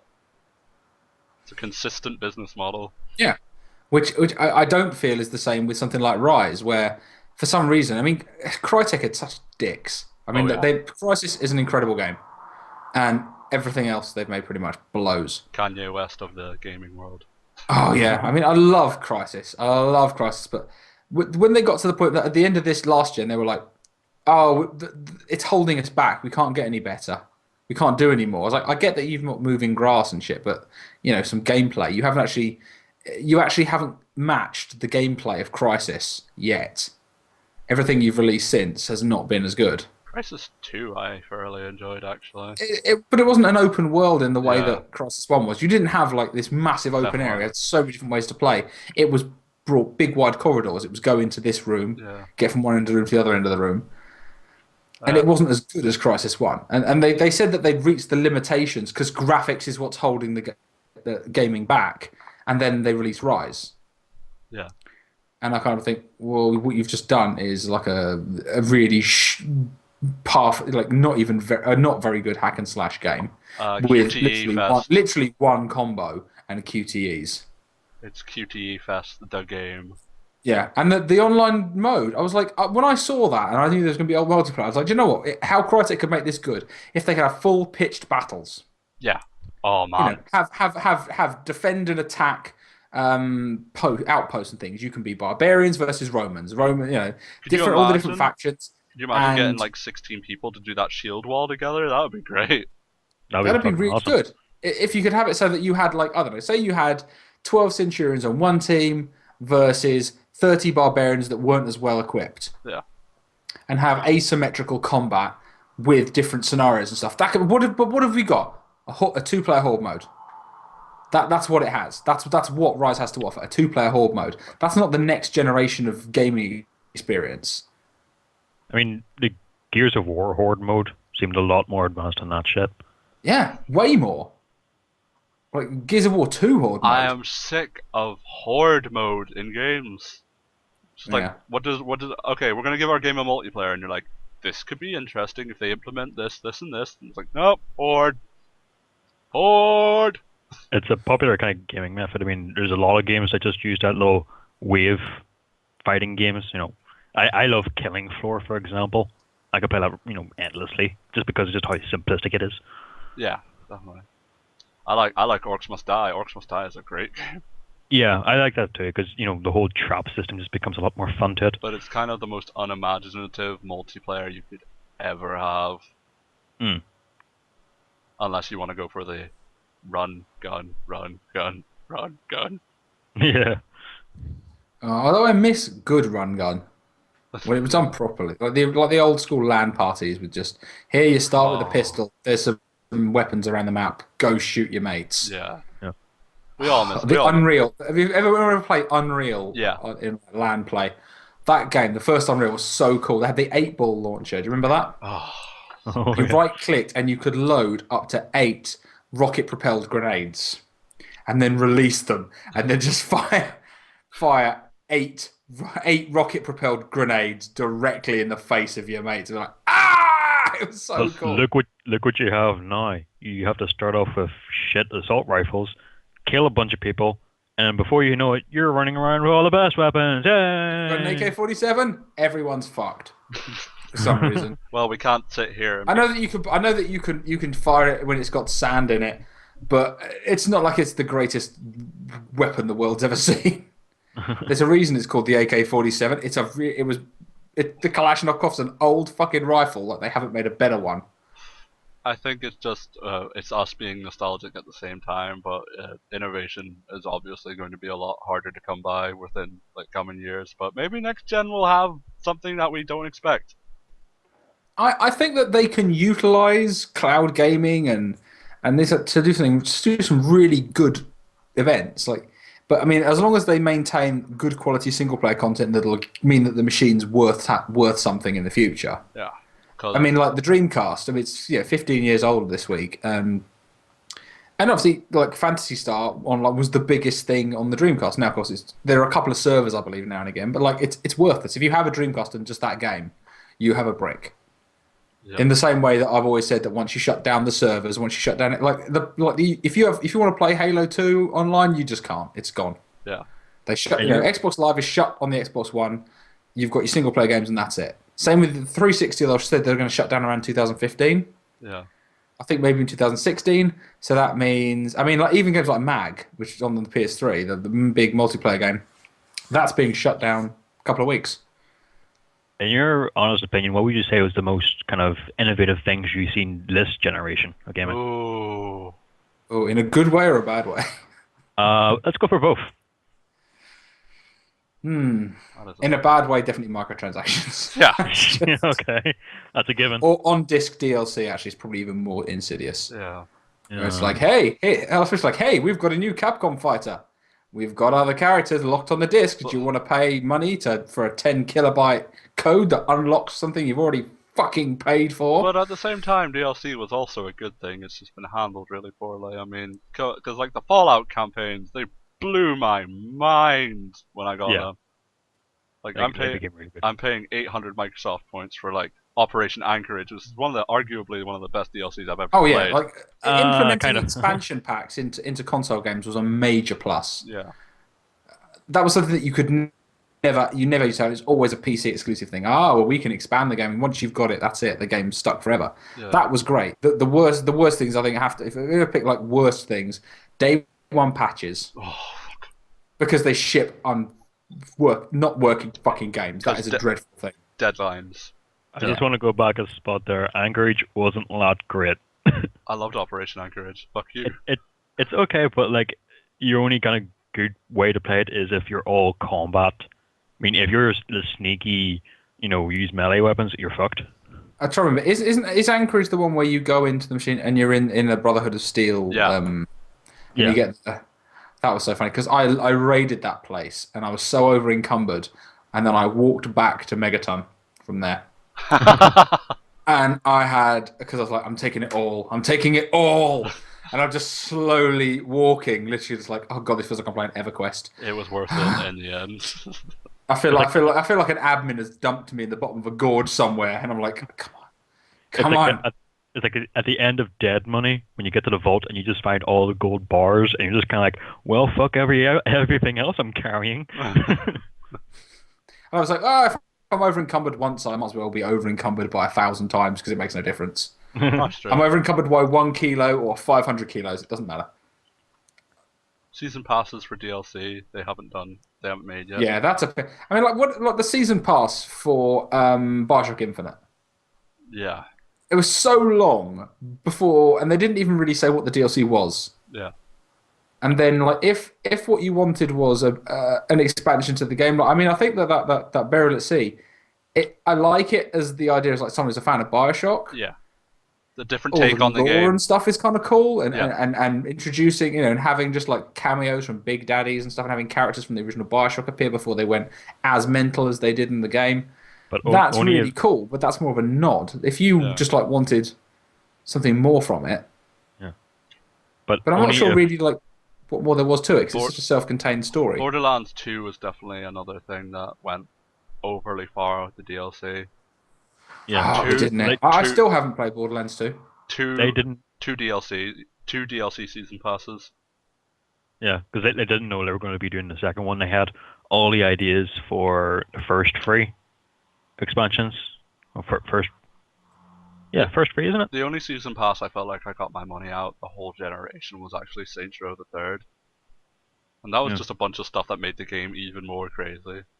Saints Row the Third is one of the most, I'd say actually one of the most underrated games of this generation. Definitely, because I love how he knew exactly what it was. I mean, I like Saints Row 2. It's a bit serious and everything, but I like the fact that this game was like, what do we make? What are we doing? What are we doing here? Right, fucking ridiculous shit. We're firing people out of cannon vans. We're doing Professor Genki's levels. We're doing streaking. I hugely regret getting the season pass for Max Payne free. It did not benefit me in any shape or form. Oh yeah. I even got that for free from you from license transferring, and that wasn't even that great. Yeah, I know. Because that's when you stop playing Xbox. Yeah, that was just about the time I decided to take up YouTube, actually. Join the PC Master Race. We have cake and fedoras. Oh, shut up about fedoras! I got the season pass for Arkham Origins, and it's just kind of like, okay, I can expect Oh, you it. poor thing! I can expect that DLC campaign for Deathstroke at least. Spoilers, but already I'm seeing DLC coming out for it's set even before Arkham Origins, and it's to do with Bruce Wayne joining ninjas. Oh god.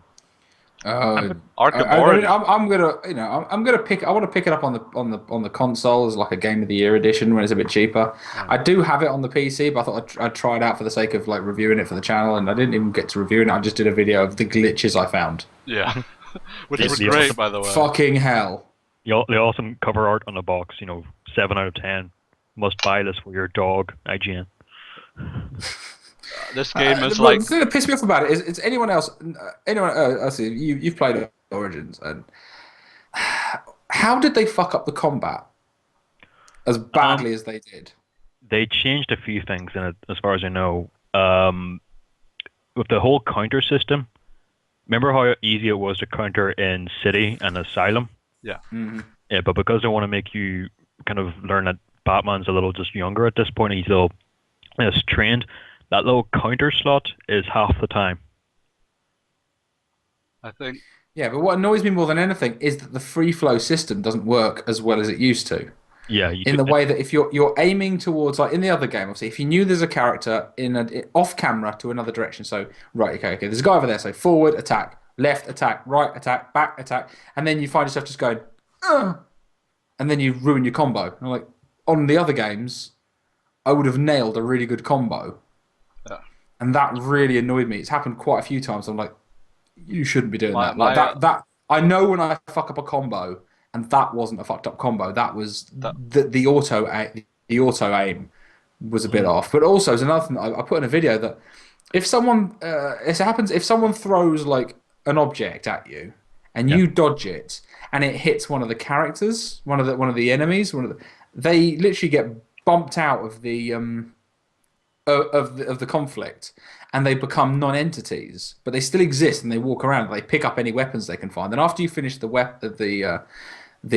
game, they're still kind of aggroing on you, but they don't attack. They can't attack you, and you can't attack them. Yeah. Hey buddy, what you So doing? they follow you around. They follow you around either like with like a knife or a gun or something.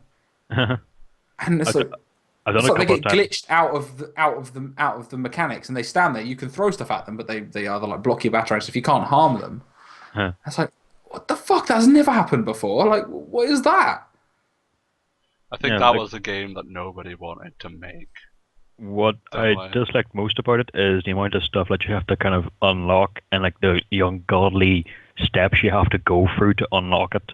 Like, it was so long before I unlocked, a little ability that allows you to take bad guy's gun and dismantle it so they can't use it anymore. And I was just like, when do I get this? And it's like a little side campaign that you have to do partway through the game. And there's all this other stuff that you have to kind of unlock, like your Sonic batarangs you had in Arkham City when you threw it, and when a bad guy went near it, it would explode. You have to go through all these kind of little challenge steps within the game. Challenge 1, go off and fight bad guys and get the 15-hit combo using Check all the 6 different Riddler's things. bag! Yeah. You know what I hate most about Arkham Origins? They took the riddles out of it. Yeah, just Like the one good thing. the enigma, not actually challenges.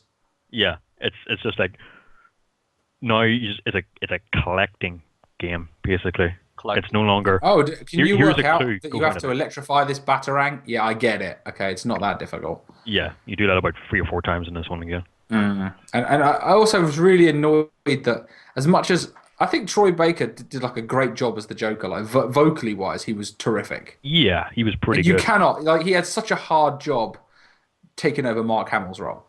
Yeah. Because Mark Hamill is the voice of the Joker, and he has been like since the 90s. Yeah, So it's like harsh for him to have to take it over, but his voiceover work is incredibly good. That game, But I was so pissed off to find out that then when it was like it was the Joker. Oh, fuck you! Sorry, spoiler alert. and then you've got Chris Redfield for Batman.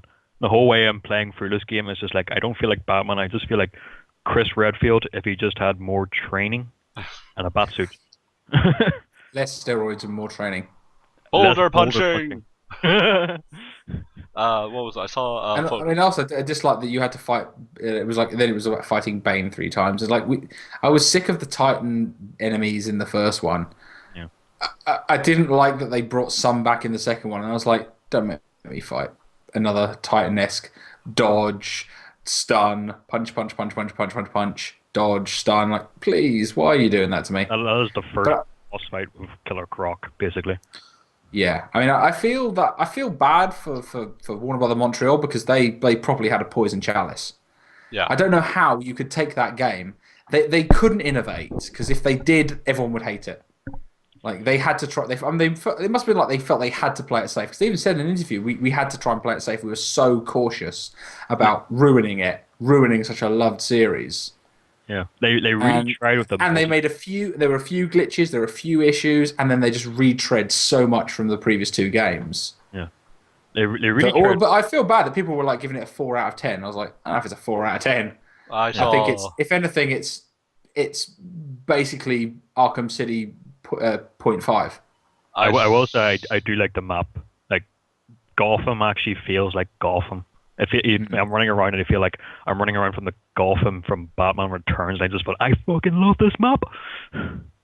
I was talking to a mate just earlier on today about it, saying that I wish that they hadn't have done the whole like just turn it into Arkham Asylum in the way of just like you just go, there is a curfew, everyone stay in your house.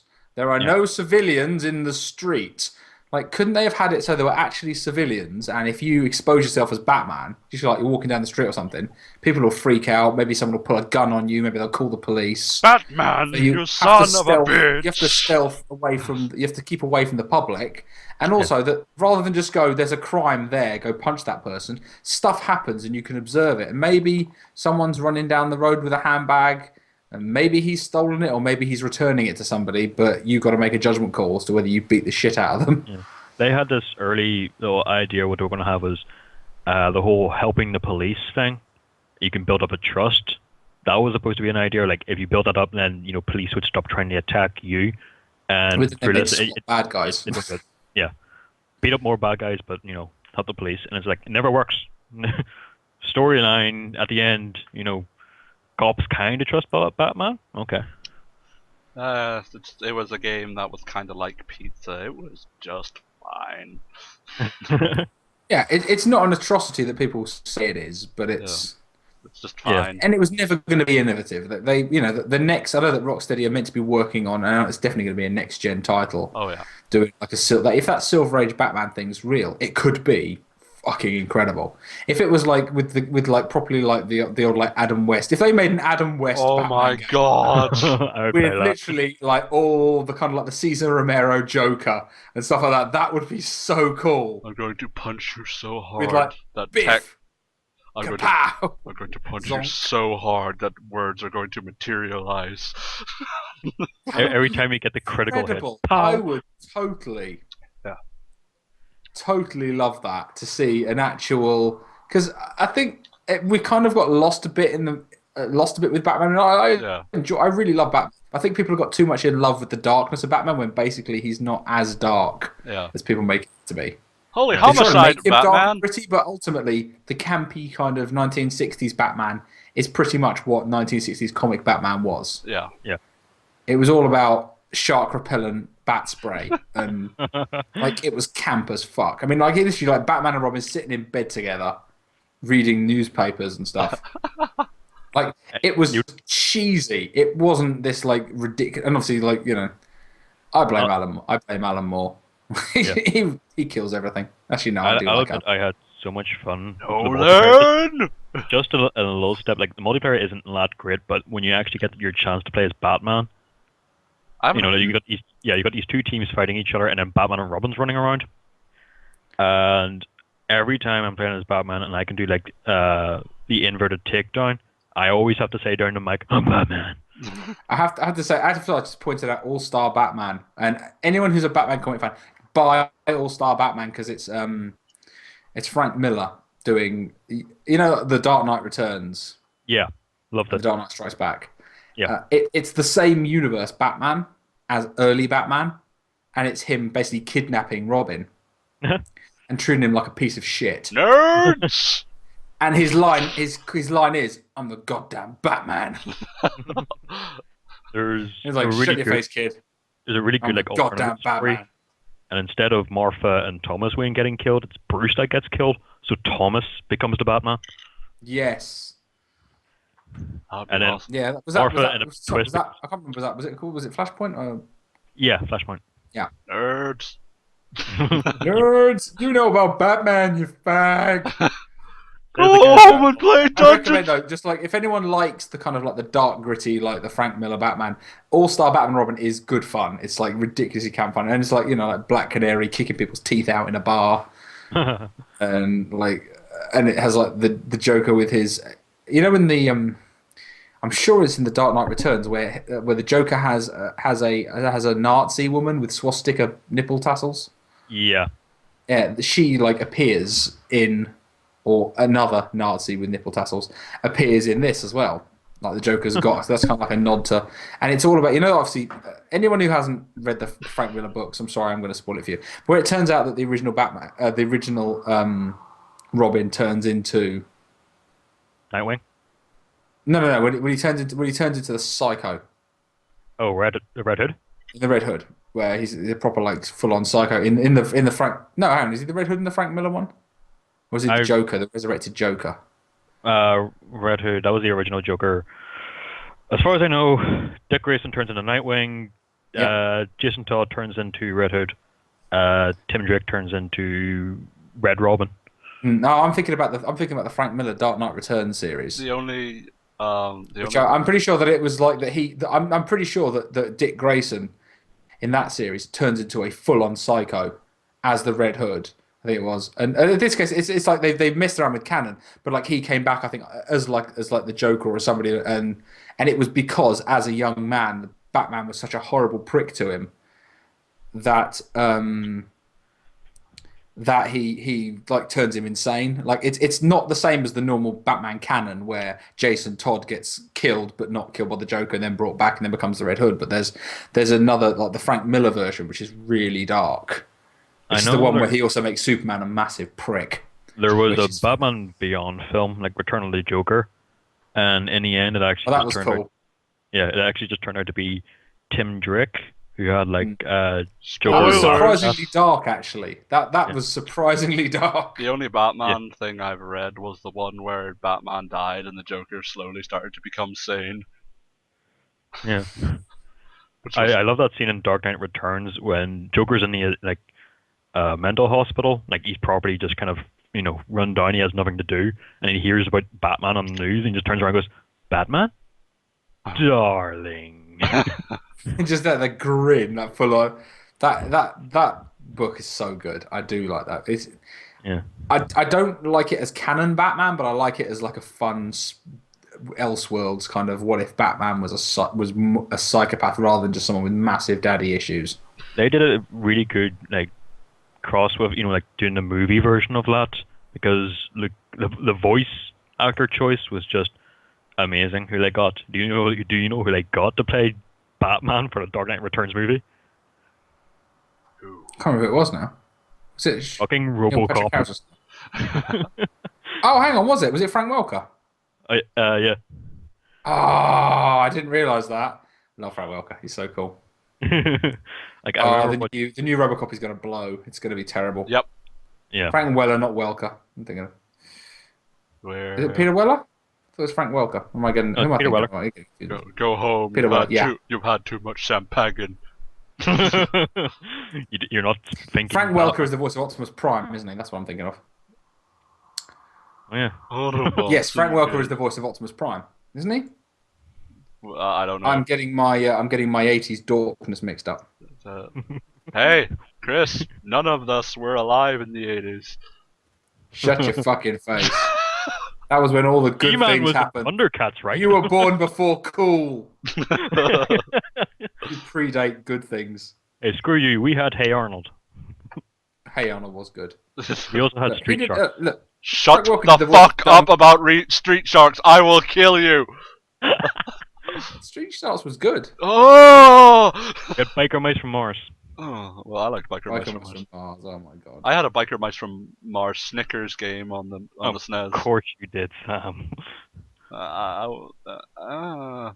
Stop saying things were jawsome. I swear to God, I will kill each and every one of you. Stop liking things I don't like. Yes. Okay, I think Chris is outnumbered in the chat because the majority of us are 90s people. Incidentally, I'm totally wrong. Peter Cullen is the voice of Optimus Prime. Frank Welker was Megatron. So there you go. So Beast Wars can suck my ass. Gen 1 Transformers rules all. Yeah, I had a conversation with you about Beast Wars, didn't I? I had it. Prime was a gorilla. That's not on. But they had the Megatron. You have the touch. You have the power. Yes.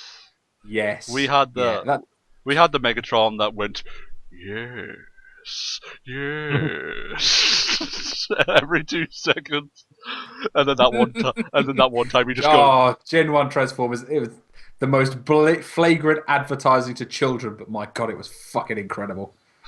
Yes. One shall stand, one shall fall. No. And Hot Rod fucking sucked. Yeah.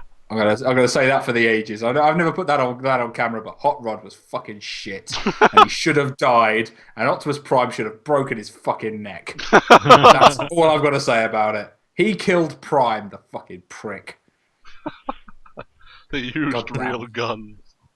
I feel like you should be flipping it. Seriously, a mate of mine, sit there. Seriously, if we've had a really heavy night drinking and I'm around his place, we sit and watch the Transformers cartoon movie and just scream abuse at Hot Rod. Just going, you pig prick! Fuck you! Get out the fucking way. Let Prime just do what he does because he's the man. I remember like the amount of times I've watched Terminator 2. Like I was just playing a game with my friend. We were like just I don't know how drunk, and we just put it on mute. And all we did was just give all our characters different voices. But of course, we didn't want to give Arnold Schwarzenegger a different voice. We just impersonated him really badly, but did all these kind of really like old tributes to like past weird shit that he said. Like, I love being the Terminator. It's like coming. It's like having an orgasm all the time. Oh, why? I can't say that because Sam's hero. It is. Don't! It's like coming. Can you imagine? I'm just coming all the time. I love the fact that he's now doing like doing Vines. Yeah, he basically has a YouTube channel dedicated to him. His whole job is just to go, who is your daddy and what does he do? It's like, we don't actually need you to do that. We have you in your prime doing that. Yeah. Keep going. To be fair, Put the cookie down! To be fair, the Dylan one was pretty well done. You son of a... Has he done? Come on, Cohagen, you've got what you want. Give these people air. Ayo. Ayo. Have you ever watched like the commentary Arnold Schwarzenegger does for Total Recall? The book? Or No, just on the DVD. There's commentary that Arnold Schwarzenegger does, and it's just like he just keeps saying the same thing. He doesn't say anything interesting, like the production. He just goes, "Oh, I love this bit when I take off the robot head and then they throw it as the bomb." There's a scene in Total Recall that is the funniest bit of unintentional acting ever. And if actually, Sam, I'd like you to see if you could find this and bring it up on the stream, because it's the worst acting in the whole world, but it's hilarious. Hang on, I'm going to just quickly try and find it because it's the worst comedy acting. Just tell me and I'll search it now. You think this is the real Quaid? It is. The real. The line from Total Recall. You think this is the real Quaid? I won't give it away. But play that. There's that sketch. Just you think this is the real Quaid? It is the. It's evidence if evidence is needed. The Arnold Schwarzenegger one. Yeah, it's from the original. Yeah, the original Total Recall. It is the worst acting, comedy timing you will ever see, and because of that, it is one of the funniest things of all time. Because if you think about that, he's trying to make a joke, and he's trying to tell a punchline, and as delivering a punchline, it is the worst thing ever. Yeah. It's so bad, it makes it fucking hilarious. Here we go. This is his comedy timing. There you go. You think this is the real Quaid? It is. Hush, Chuck. Good sound. Yeah, you have to have the stream. You have to have the stream on, you prick. All right, check. Do it again. Like there is no pause. There is no pause. There's no comedy build-up. You think this is the real Quaid? It is. That's not comedy. That's not how you do a fucking joke. That's not even a joke. Do you think it's me? I am me. Like, okay, you've missed the point of pausing. Make the joke. What the fuck is that?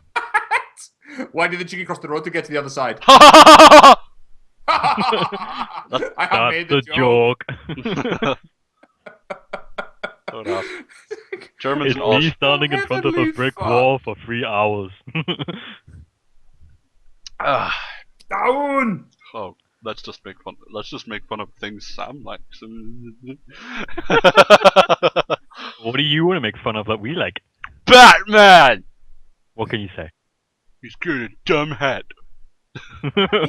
He just keep crying about your dead daddy. I did see that picture and it was just like Superman and him talking. It was like your parents died and your father figure was your butler who at any point you could have fired. You literally could do anything you want and you had a rich heritage. Face it, your childhood was awesome. You're a kid with lots of money. Alright. Parents were killed. I lost my entire planet. And my parents. But Wait a minute. You had the technology to send your son away, but you didn't have the technology to build us a ship? yes. Anyway, well, do we have any more gaming related news? Oh, that's a tough one. Let's just do a quick check because it's obviously been it's been so low on the thin on the ground today. Well, welcome to the Gaming Anarchist podcast where we occasionally talk about games. And Schwarzenegger. We always talk about Schwarzenegger and it's never... Everyone should be talking about Schwarzenegger. I love him so much and you guys don't appreciate me.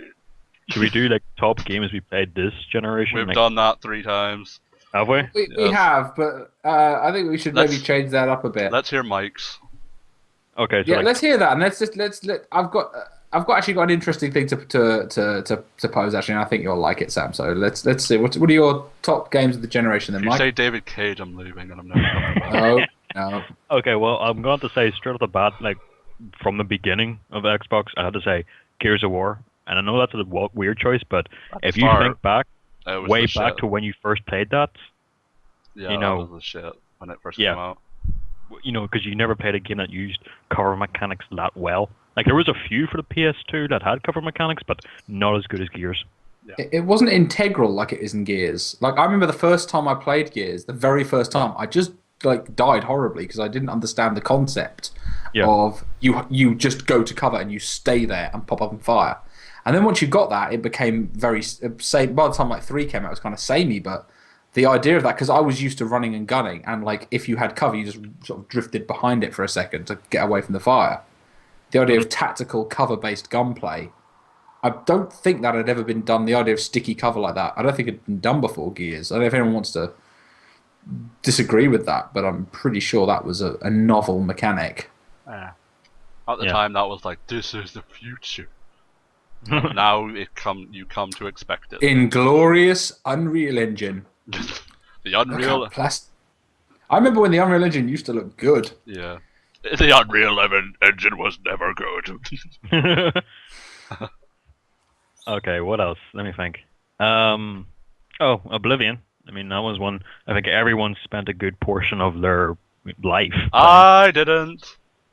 You don't like good games though, Sam. I Remember? hate good You missed games. out on Patrick Stewart in a game, goddamn. You missed out on Sean Bean being there at the same time. Yeah. Oh god. They have a cave troll. Sorry, different Sean Bean. Like he dies Winter in this is game coming, again, sorry. but he dies in an awesome fashion. Sorry for spoilers for like a 7-year-old game.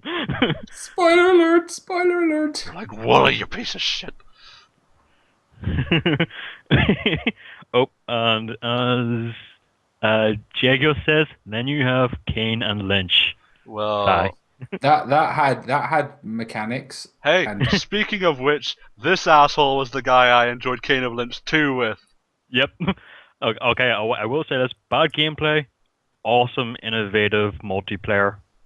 And then I like the concept of the multiplayer. I like the idea that you can like gank your mates. Yeah, just how much is greed going to take over?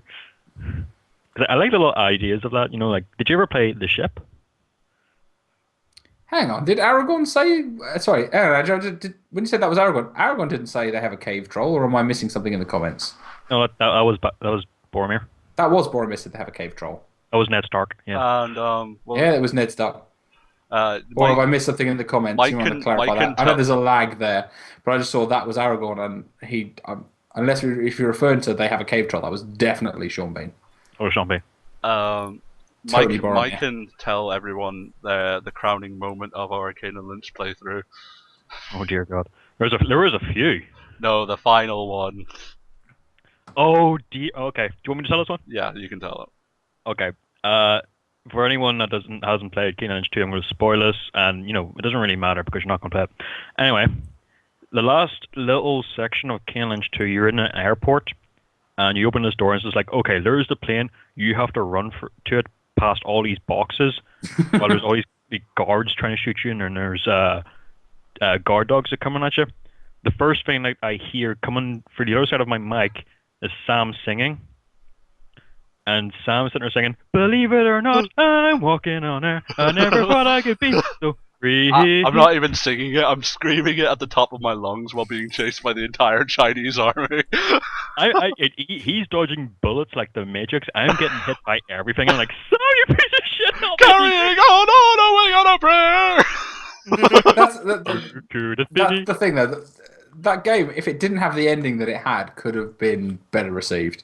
The fact that it's like in the plane, that's like the end of the game. Game over, yeah. What? Wait, What? Game over, yeah, would have actually been better if it had ended like that. Yeah. Game over, yeah. Boom. But you try to compare that with like the endings to the first one. You're kind of like, well, okay. I didn't even play the first one, so. The first one had 2 endings depending on your choices, Ken. Either I never leave actually with your finished it daughter because and it then kept granted crashing on my PC. God damn you, games for Windows Live. Yeah. May you rot in hell. You fucking horrible, horrible system. Yep. Right, so Sick Boy had something interesting to say about his favorite game. Yeah, sure, go. Well, I was going to say that one of the best mechanics. I think it's a slight callback to what we were saying earlier, but also about like one of the best things about this gen that was used so well, and you're going to enjoy this, is I think that the online component of Dark Souls was one of the greatest innovations of this generation. That was definitely Yeah. cool. It's not. The idea of people through comments and invading their games and either being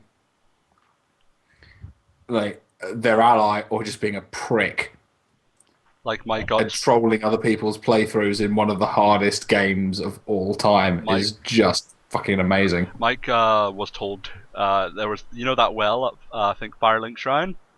Mm-hmm. Somebody wrote outside it, and somebody said jump down the hole, and Mike did it, and he lost his souls. Oh no! I don't think you can I had see. Hydra Ninja just asked, "Should I get Dark Souls?" Yes. It's an issue. Now, Dark Souls is. Let's be honest. It's a hard RPG. You're gonna love Yeah. it. You're gonna love It's and hate really it. hard. Like the concept of it. I mean, if you haven't played Demon Souls, which is, I really like Demon Souls as well, which is the original. Dark Souls is the kind of spiritual successor. The idea being that it is a brutally hard action RPG. I would. And every time you pussy out and save, it respawns all the enemies. Yeah. Other than the bosses. Like, I wouldn't say it was hard. Like, once you learn how to play it, once you get a good thing going, it's not And especially hard. if you gank out a backstab like a cheap bitch, like you can play the game much easier. And if you know what kind of build to go for, there are certain weapons you can go for that you've got really powerful attacks. But certainly the first time I played it, and I picked it up for the first time in ages. And Carly was mocking me because I was literally in the asylum and I went for a really standard weak build. I went for a thief weak build. And literally I had a really, the weak standard sword. And I was just spending forever trying to take out zombies. Going, oh my God, I forgot how hard this game was. Yeah. Okay, block, Stab, stab, stab. Oh no, he's gonna slash me. And then she was like, look at you, you're running away. I'm like, I've lost a little bit of health.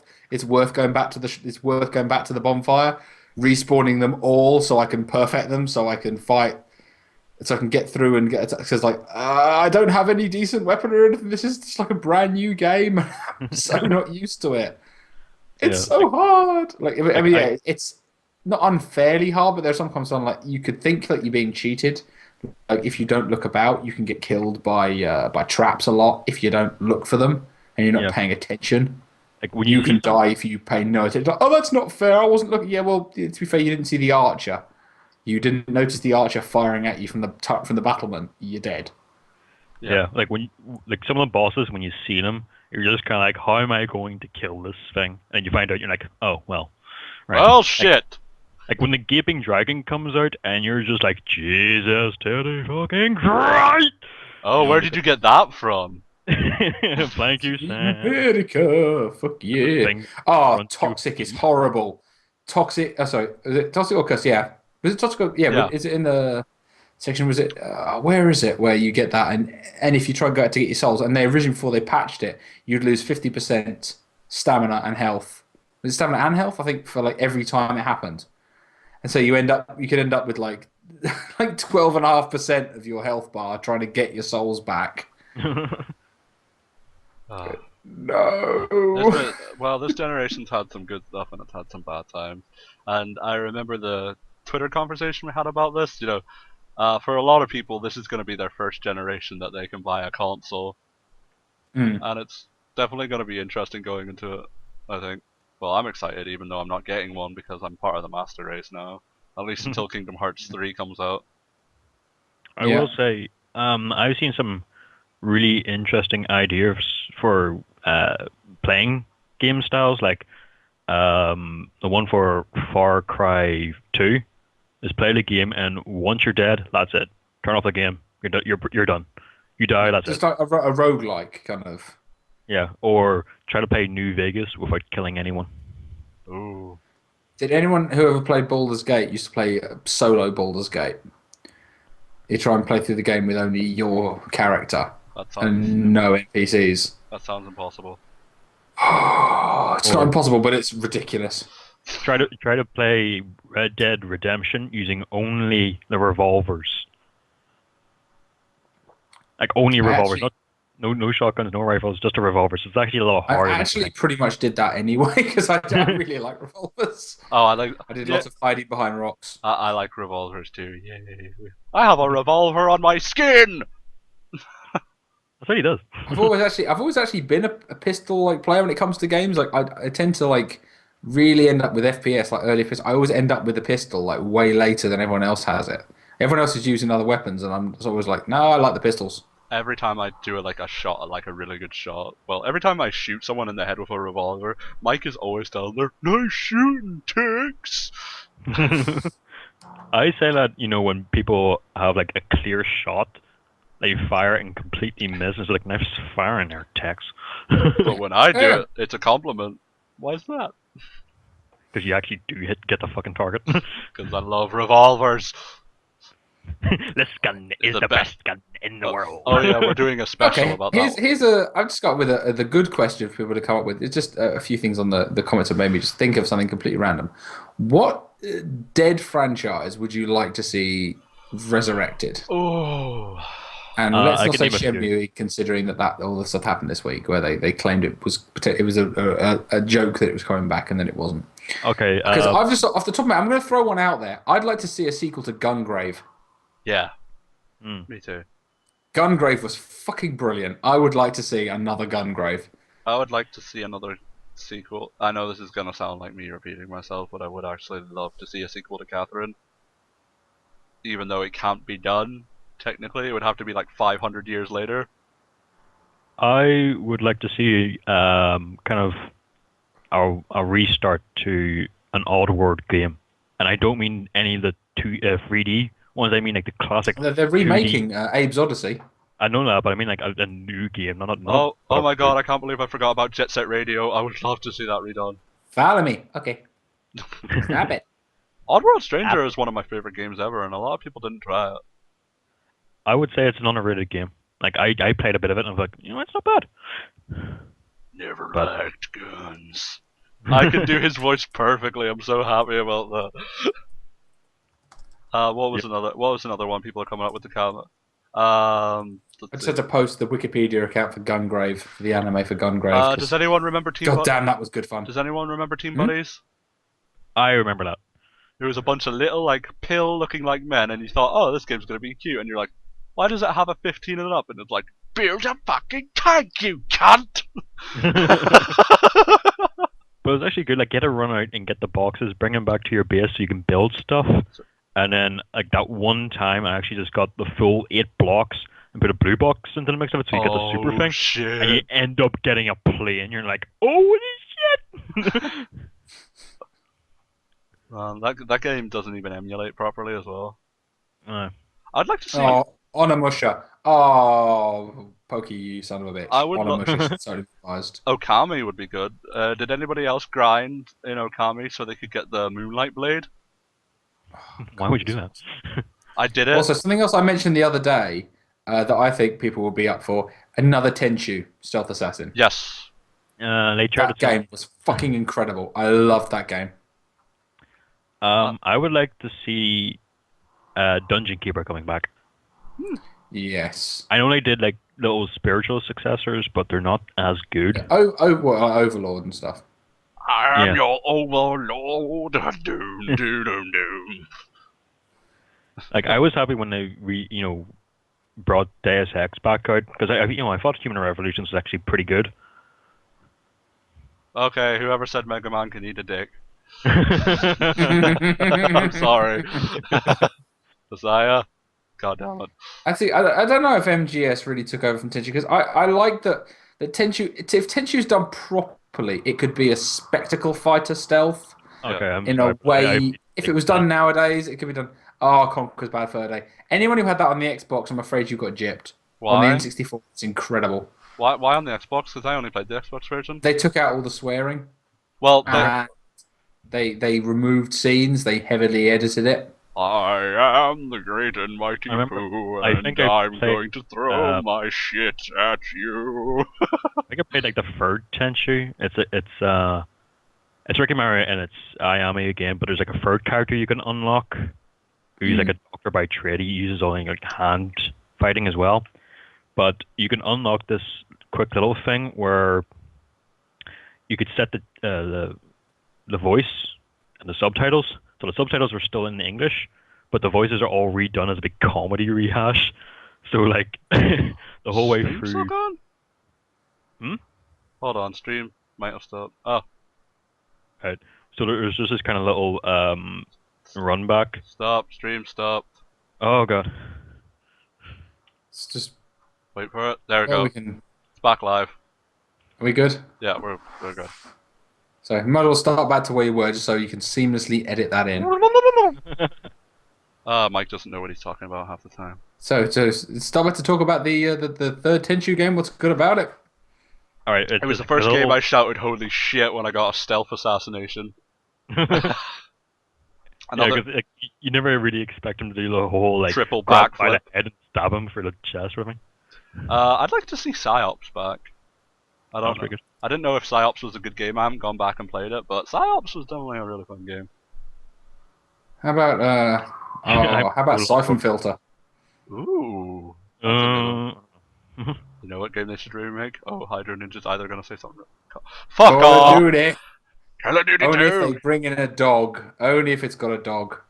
I had to go to the toilet because I've been dancing in my bedroom for about 5 minutes now. You know the point of the podcast is you're not supposed to announce it, you just walk off.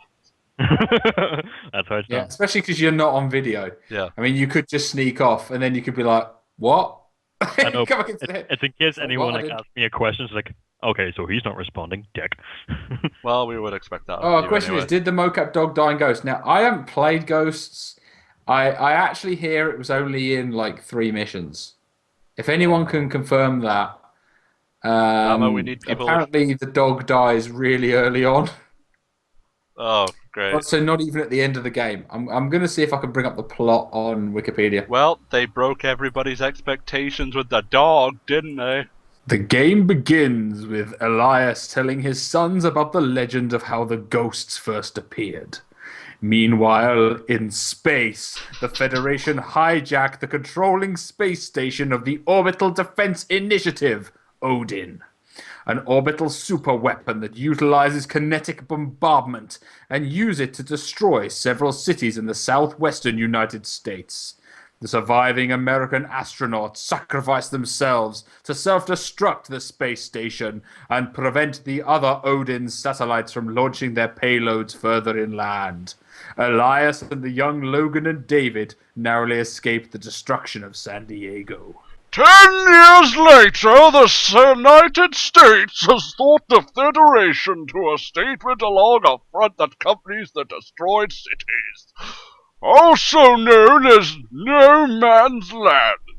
Logan and Hess are part of the U.S. unit commanded by Elias, and during a patrol they spot an American working with the Federation who is called Rock. Soon after, the brothers are ambushed and rescued by members of the Ghosts, who are seeking their companion Ajax, who was captured by Rock. Logan and Hesh join the reveals as the leader of the Ghosts. Believing his sons are ready to join his units, Elias welcomes them into the Ghosts, and they learn from Rock, once were their leader. However, during a successful mission to assassinate General Alamargo, the president of the Federation in the capital, Caracas, Elias is forced to abandon Rourke, who was presumed dead, but instead turned traitor and is now hunting down his former companions. The ghosts track down and capture Rourke, but while flying back home, Rourke's men attack their plane and rescue him. The team is then forced to land deep in the Amazon jungle, where they witness a rocket being launched for an unknown purpose.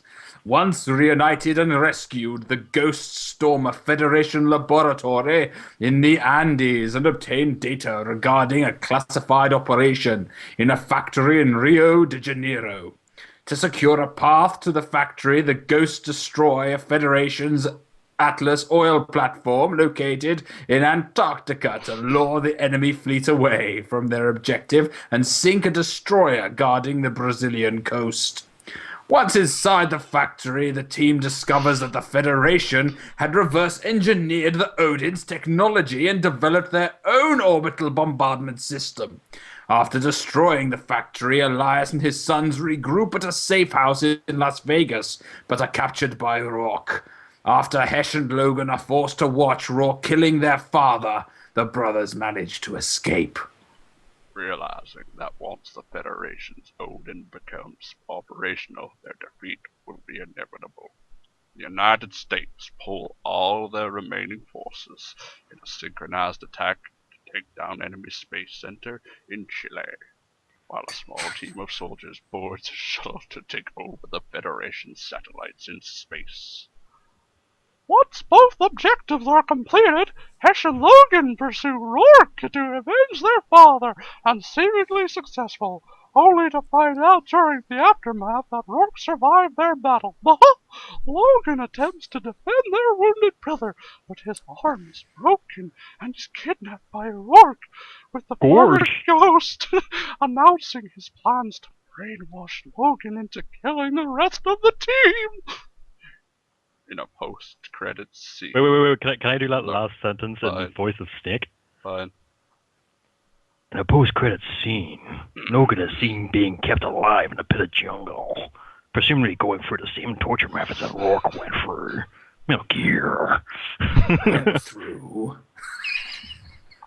Or as Where the fuck was the dog? Where was the fucking dog? Where was the dog? There was no fucking dog. The dog has nothing to do with the storyline. That's surprising. Metal Gear. Metal Gear! How do you like my tank, motherfucker? Ba-boom! You should take like famous lines from games and just replace them with like different voices. Oh god. Like, You okay, You were almost a Jill sandwich, Bob!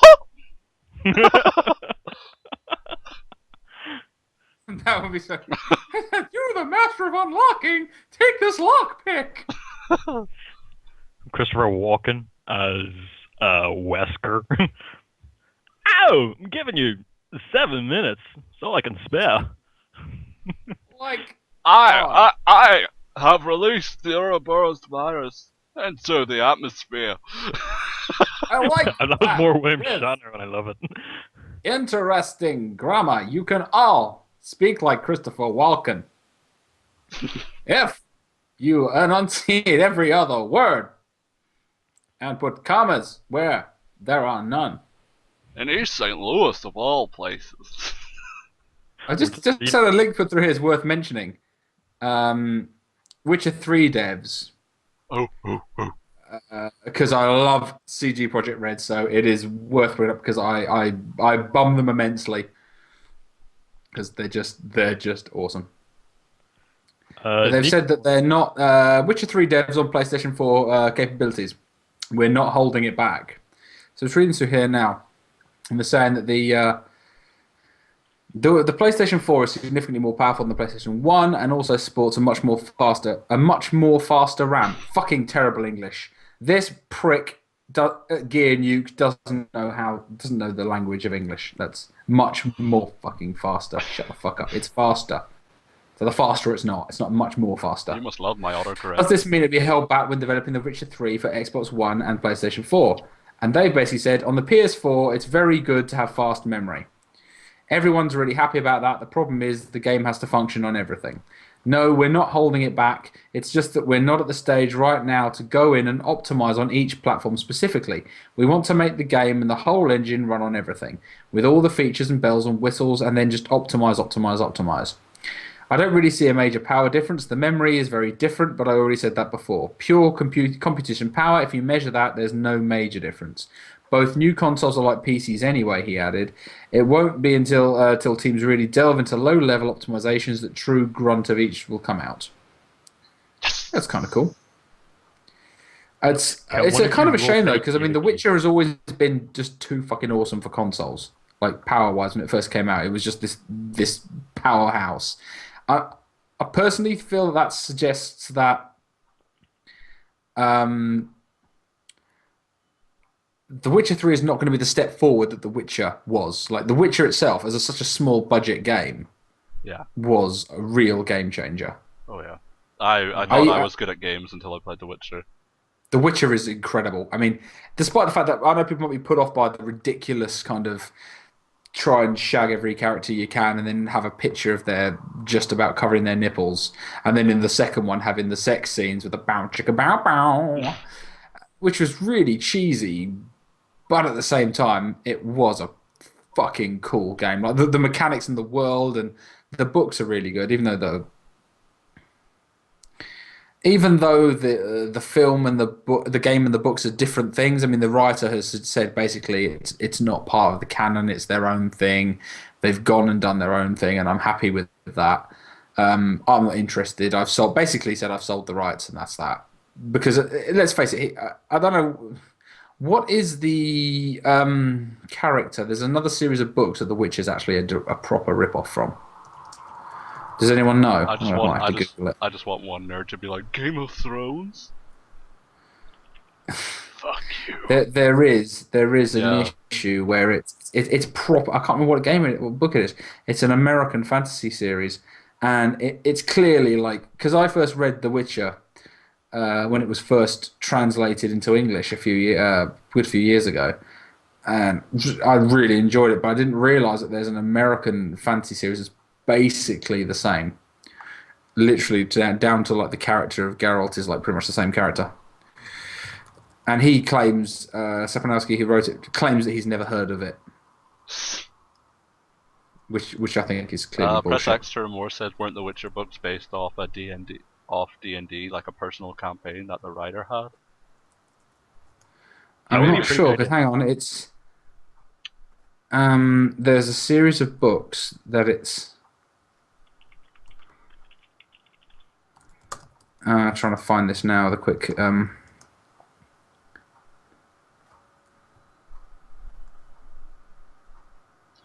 Editing. Yeah. It's okay. Hang on, I'm just going to look this up. That's it. Elric, the Elric series. Oh, Another series about an albino monster hunter. albino monster hunter sounds amazing. So what? He can only hunt in the dark. Pretty He much. needs an umbrella to hunt. Here we go. Yep, the Weird of the White Wolf. That's it. Here we go. Yep, Elric of Melonbone. Which was first published in 1961. Someone made the point that he's basically a fantastical version of Riddick. Yeah, he kind of is. Yeah, I would say that. I would agree with that. Man, Riddick's cool. yeah. Pitch Black was just one of the best games. It was one of the best films ever, and the games they made were really good. It's just a shame that the other films weren't quite as like up to the standard. It all just became being in love with Riddick. Yeah. When I think Riddick was at his best when he was in Pitch Black, it's just this horrible prick that you hate. But was trying to save people's lives at the same time. Well, but he wasn't though, because when Oh, you get to the yeah. end of Pitch Black, he was like he would have left them all. It was just like, oh, you were just there. I was just. I used you. I was going to leave everybody. Oh, what a prick. Yeah, I love the fact that he's an unconscionable prick in the first film. Jesus Christ, it's like half midnight. It is, yeah. I still like that. There's that scene where, like, better than anything Schwarzenegger ever did, his laugh, his really horrific laugh, and then goes, "Where's your God now?"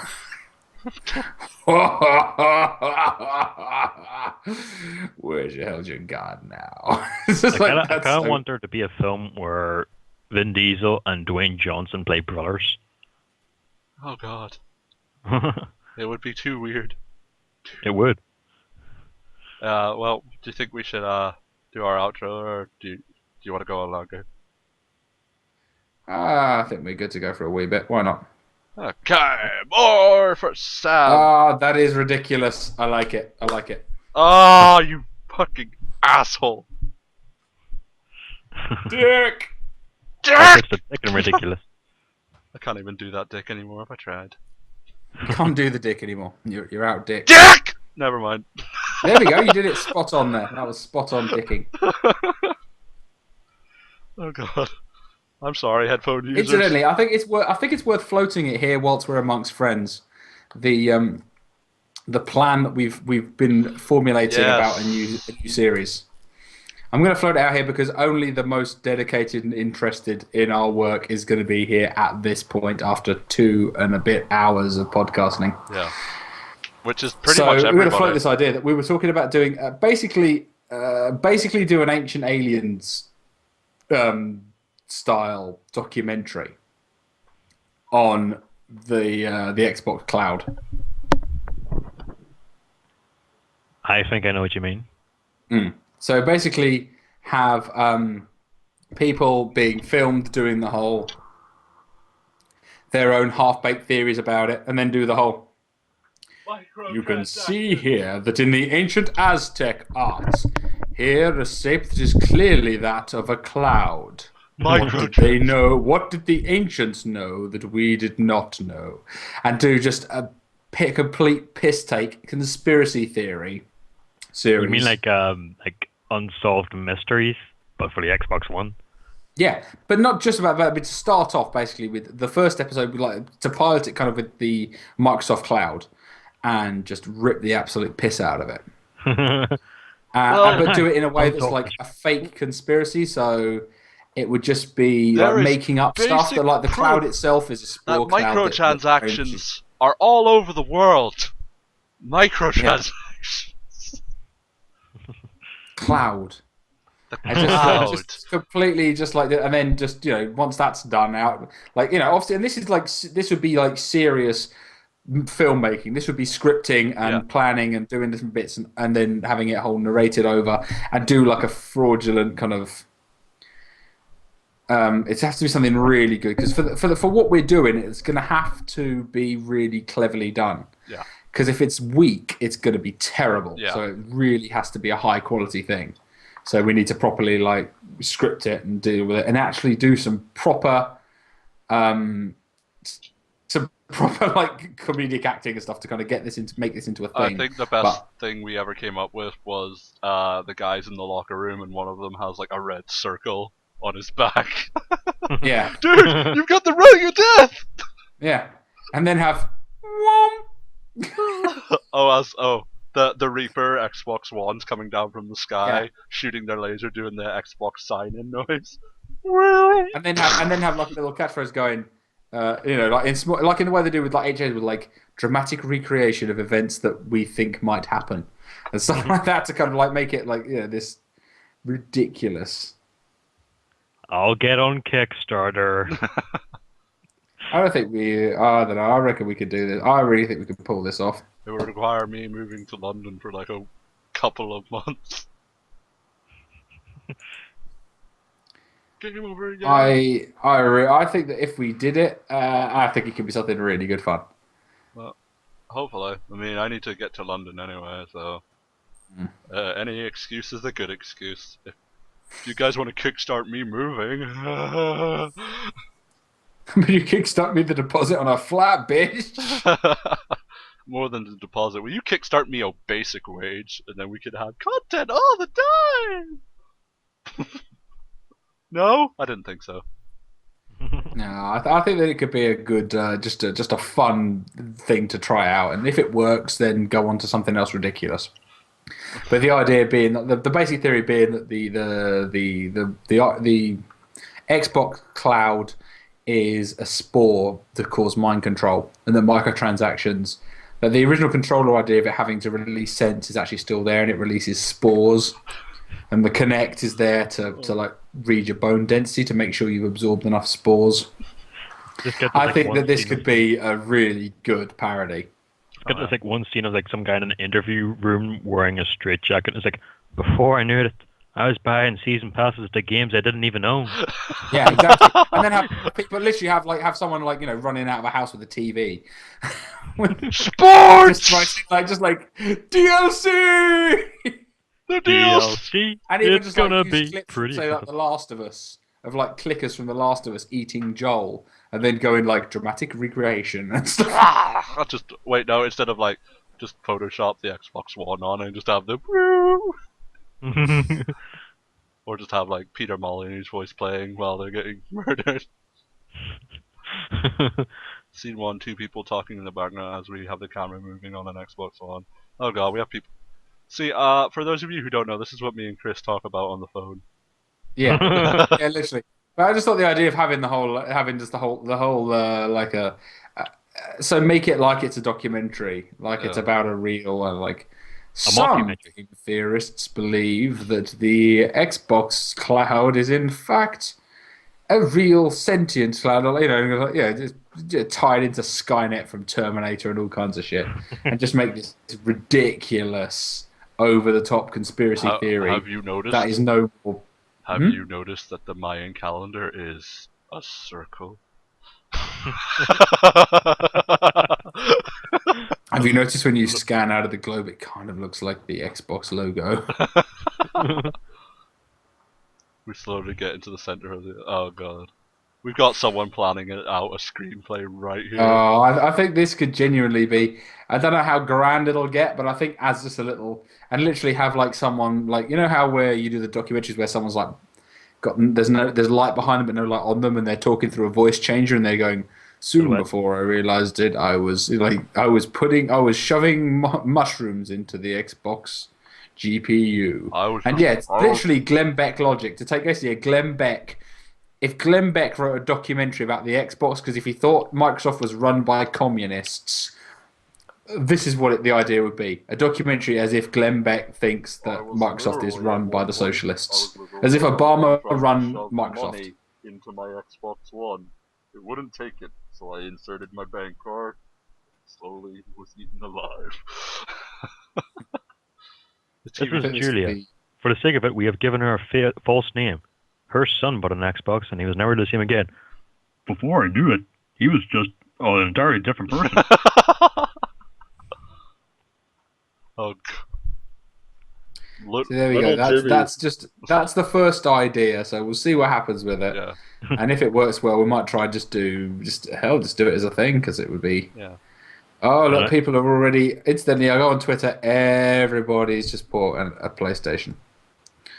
And then our next idea: Steam Sale, the musical. Are you ready for a miracle? I'm gonna set you free. And then you just have fuck, what's the one, or EA started Origins, or Yes. Oh, just have that, dirty. just have that Dirty scene Origins. just have that scene of Hades with the Origins logo over his head. It's just like, I have 24 hours to make so much money, and you're buying his Merchandise! And someone's just like just drinking in the can from Half-Life 2, thirsty. Fuck. Hercules, everybody. No, just Hercules with Gabe Newell's face just over his head. Hercules. Ah, I'm looking at Twitter, but all my friends are poor, so it's fine. Praise Lord Gaben. Praise the sun. We're convinced that I was Solaire in a past life. Hello, Mike. I think so. Are you ready I think for so. some jolly cooperation? Yeah. Here's the question though. While we're here, do you actually think that Solaire is the son? Do you think he is actually I think he's the son of Lord Gwyn's? Do you think he's Lord Gwyn's son? I think it's part of the lore that he's the firstborn of Lord Gwyn. But is it real lore, Uh, or is it a theory? you know what we should do? We should call Toby from the Killer Bits. I've been watching his Let's Play of it, and he knows absolutely everything about that game. He is definitely his Let's Play of it is actually good fun. Yeah. I recommend checking out the Killer Bits. Certainly with Toby's Let's Play of Dark Souls is good. It's good fun. I really like that little small detail. If you kill, was it the Sun Goddess, the rest of the game is dark. Like the sun just goes off. Yeah, we love the Killer Bits here. We're doing a drinking game with them on. What day is the anniversary of the Game of Anarchist? Actually, the anniversary is the 11th of December. My anniversary is the 6th. I don't know if we should do something for that. Well, we could do a double anniversary, couldn't we? Yeah. So that's technically maybe we'd have it on maybe even next weekend. Yeah, That would be the first anniversary. My first video was put up on the 11th. Yeah, well, the channel, we should celebrate when the channel was made. That was in October. Oh, well then, 7th maybe? But that was only there as it was created as a passive thing. It wasn't even really a thing. It just kind of like started out of nowhere. Well, I think the 7th would be good, I think. Should we get the Killer Bits together on the 7th then? We can get Toby back. Yeah. Oh, I love Toby. He wants to marry me because that Easter egg I put on him in the last Gaming Anarchist podcast. You know, the music that ruins your metadata on YouTube. You get recommended Boston and things like that because of me. And the fact that in your recommended videos was a scene from Simpsons that said "Grease me up, woman" because of me. Yeah. Because I just sit on your channel and troll the shit out of your data. Yeah, you do.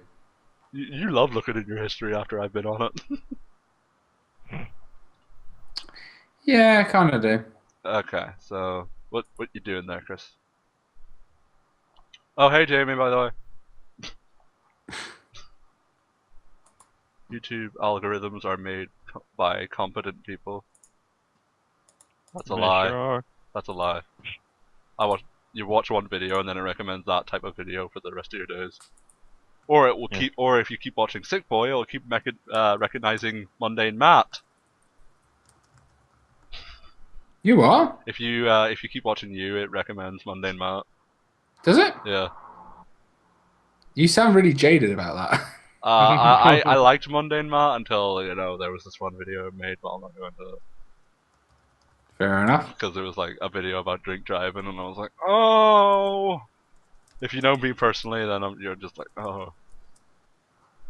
But anyway, right, killer. So anniversary, should we do it on the 7th? Yeah, we should do it. I think we should try and do it. Try and go for it next weekend. Well, next weekend I'm off, so I'm free, I think. That sounds good.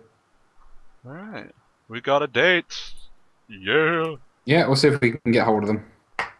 Alright, well, I think... Well, it's not a problem with getting hold of them, it's a problem with getting them sorted. Yeah. Because I think, because Fran wanted to do it, I think she was not around the next weekend, so that weekend might be good. Yeah. So we should probably do our sign-off. Yeah, I think so. We're going to retrospectively edit a lot of this waffle, I guess, for the last, 20 minutes. Yeah, of course.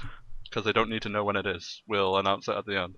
Unless you want to unless you want to announce it in a professional fashion, like you're actually on video. I might do that in advance. I might do. I'd say do it on a video. Well, what I think I'll do is I'll do something actually to go, and to mention that it's the 1 year anniversary coming up and that we're going to do this thing. So just a short bit, just to announce it. And then I think we should have a video after, the drinking special as well. Yeah. Be all sentimental and have sad music playing, and then I can ruin it in a funny way. Just shout dick. The top of your lungs. Or the challenge that you gave me, which I don't think I can do. On the 1 year anniversary of my channel, he said I should make a video where I make 365 dick jokes. That is a challenge. Yeah. Alright. Okay, right. Well, let's just give ourselves a couple of seconds of fictional dead air, and then I'll just do a sign off apropos of nothing, and we can pretend that was naturally in conversation, like it was planned. Yeah. Just have a little black and white picture of me, just like Superstar Mike, Fly 2013 to 2013 of the same date, just 2 hours later. Alright. Okay, just a couple of seconds of absolutely deathly silence.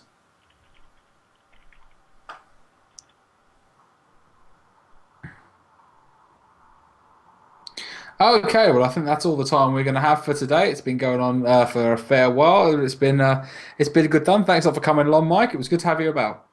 It was good to be here. Rising Superstar Mike of Mr. Sam Explains Sam and Friends series. Well, we have series. Okay, then.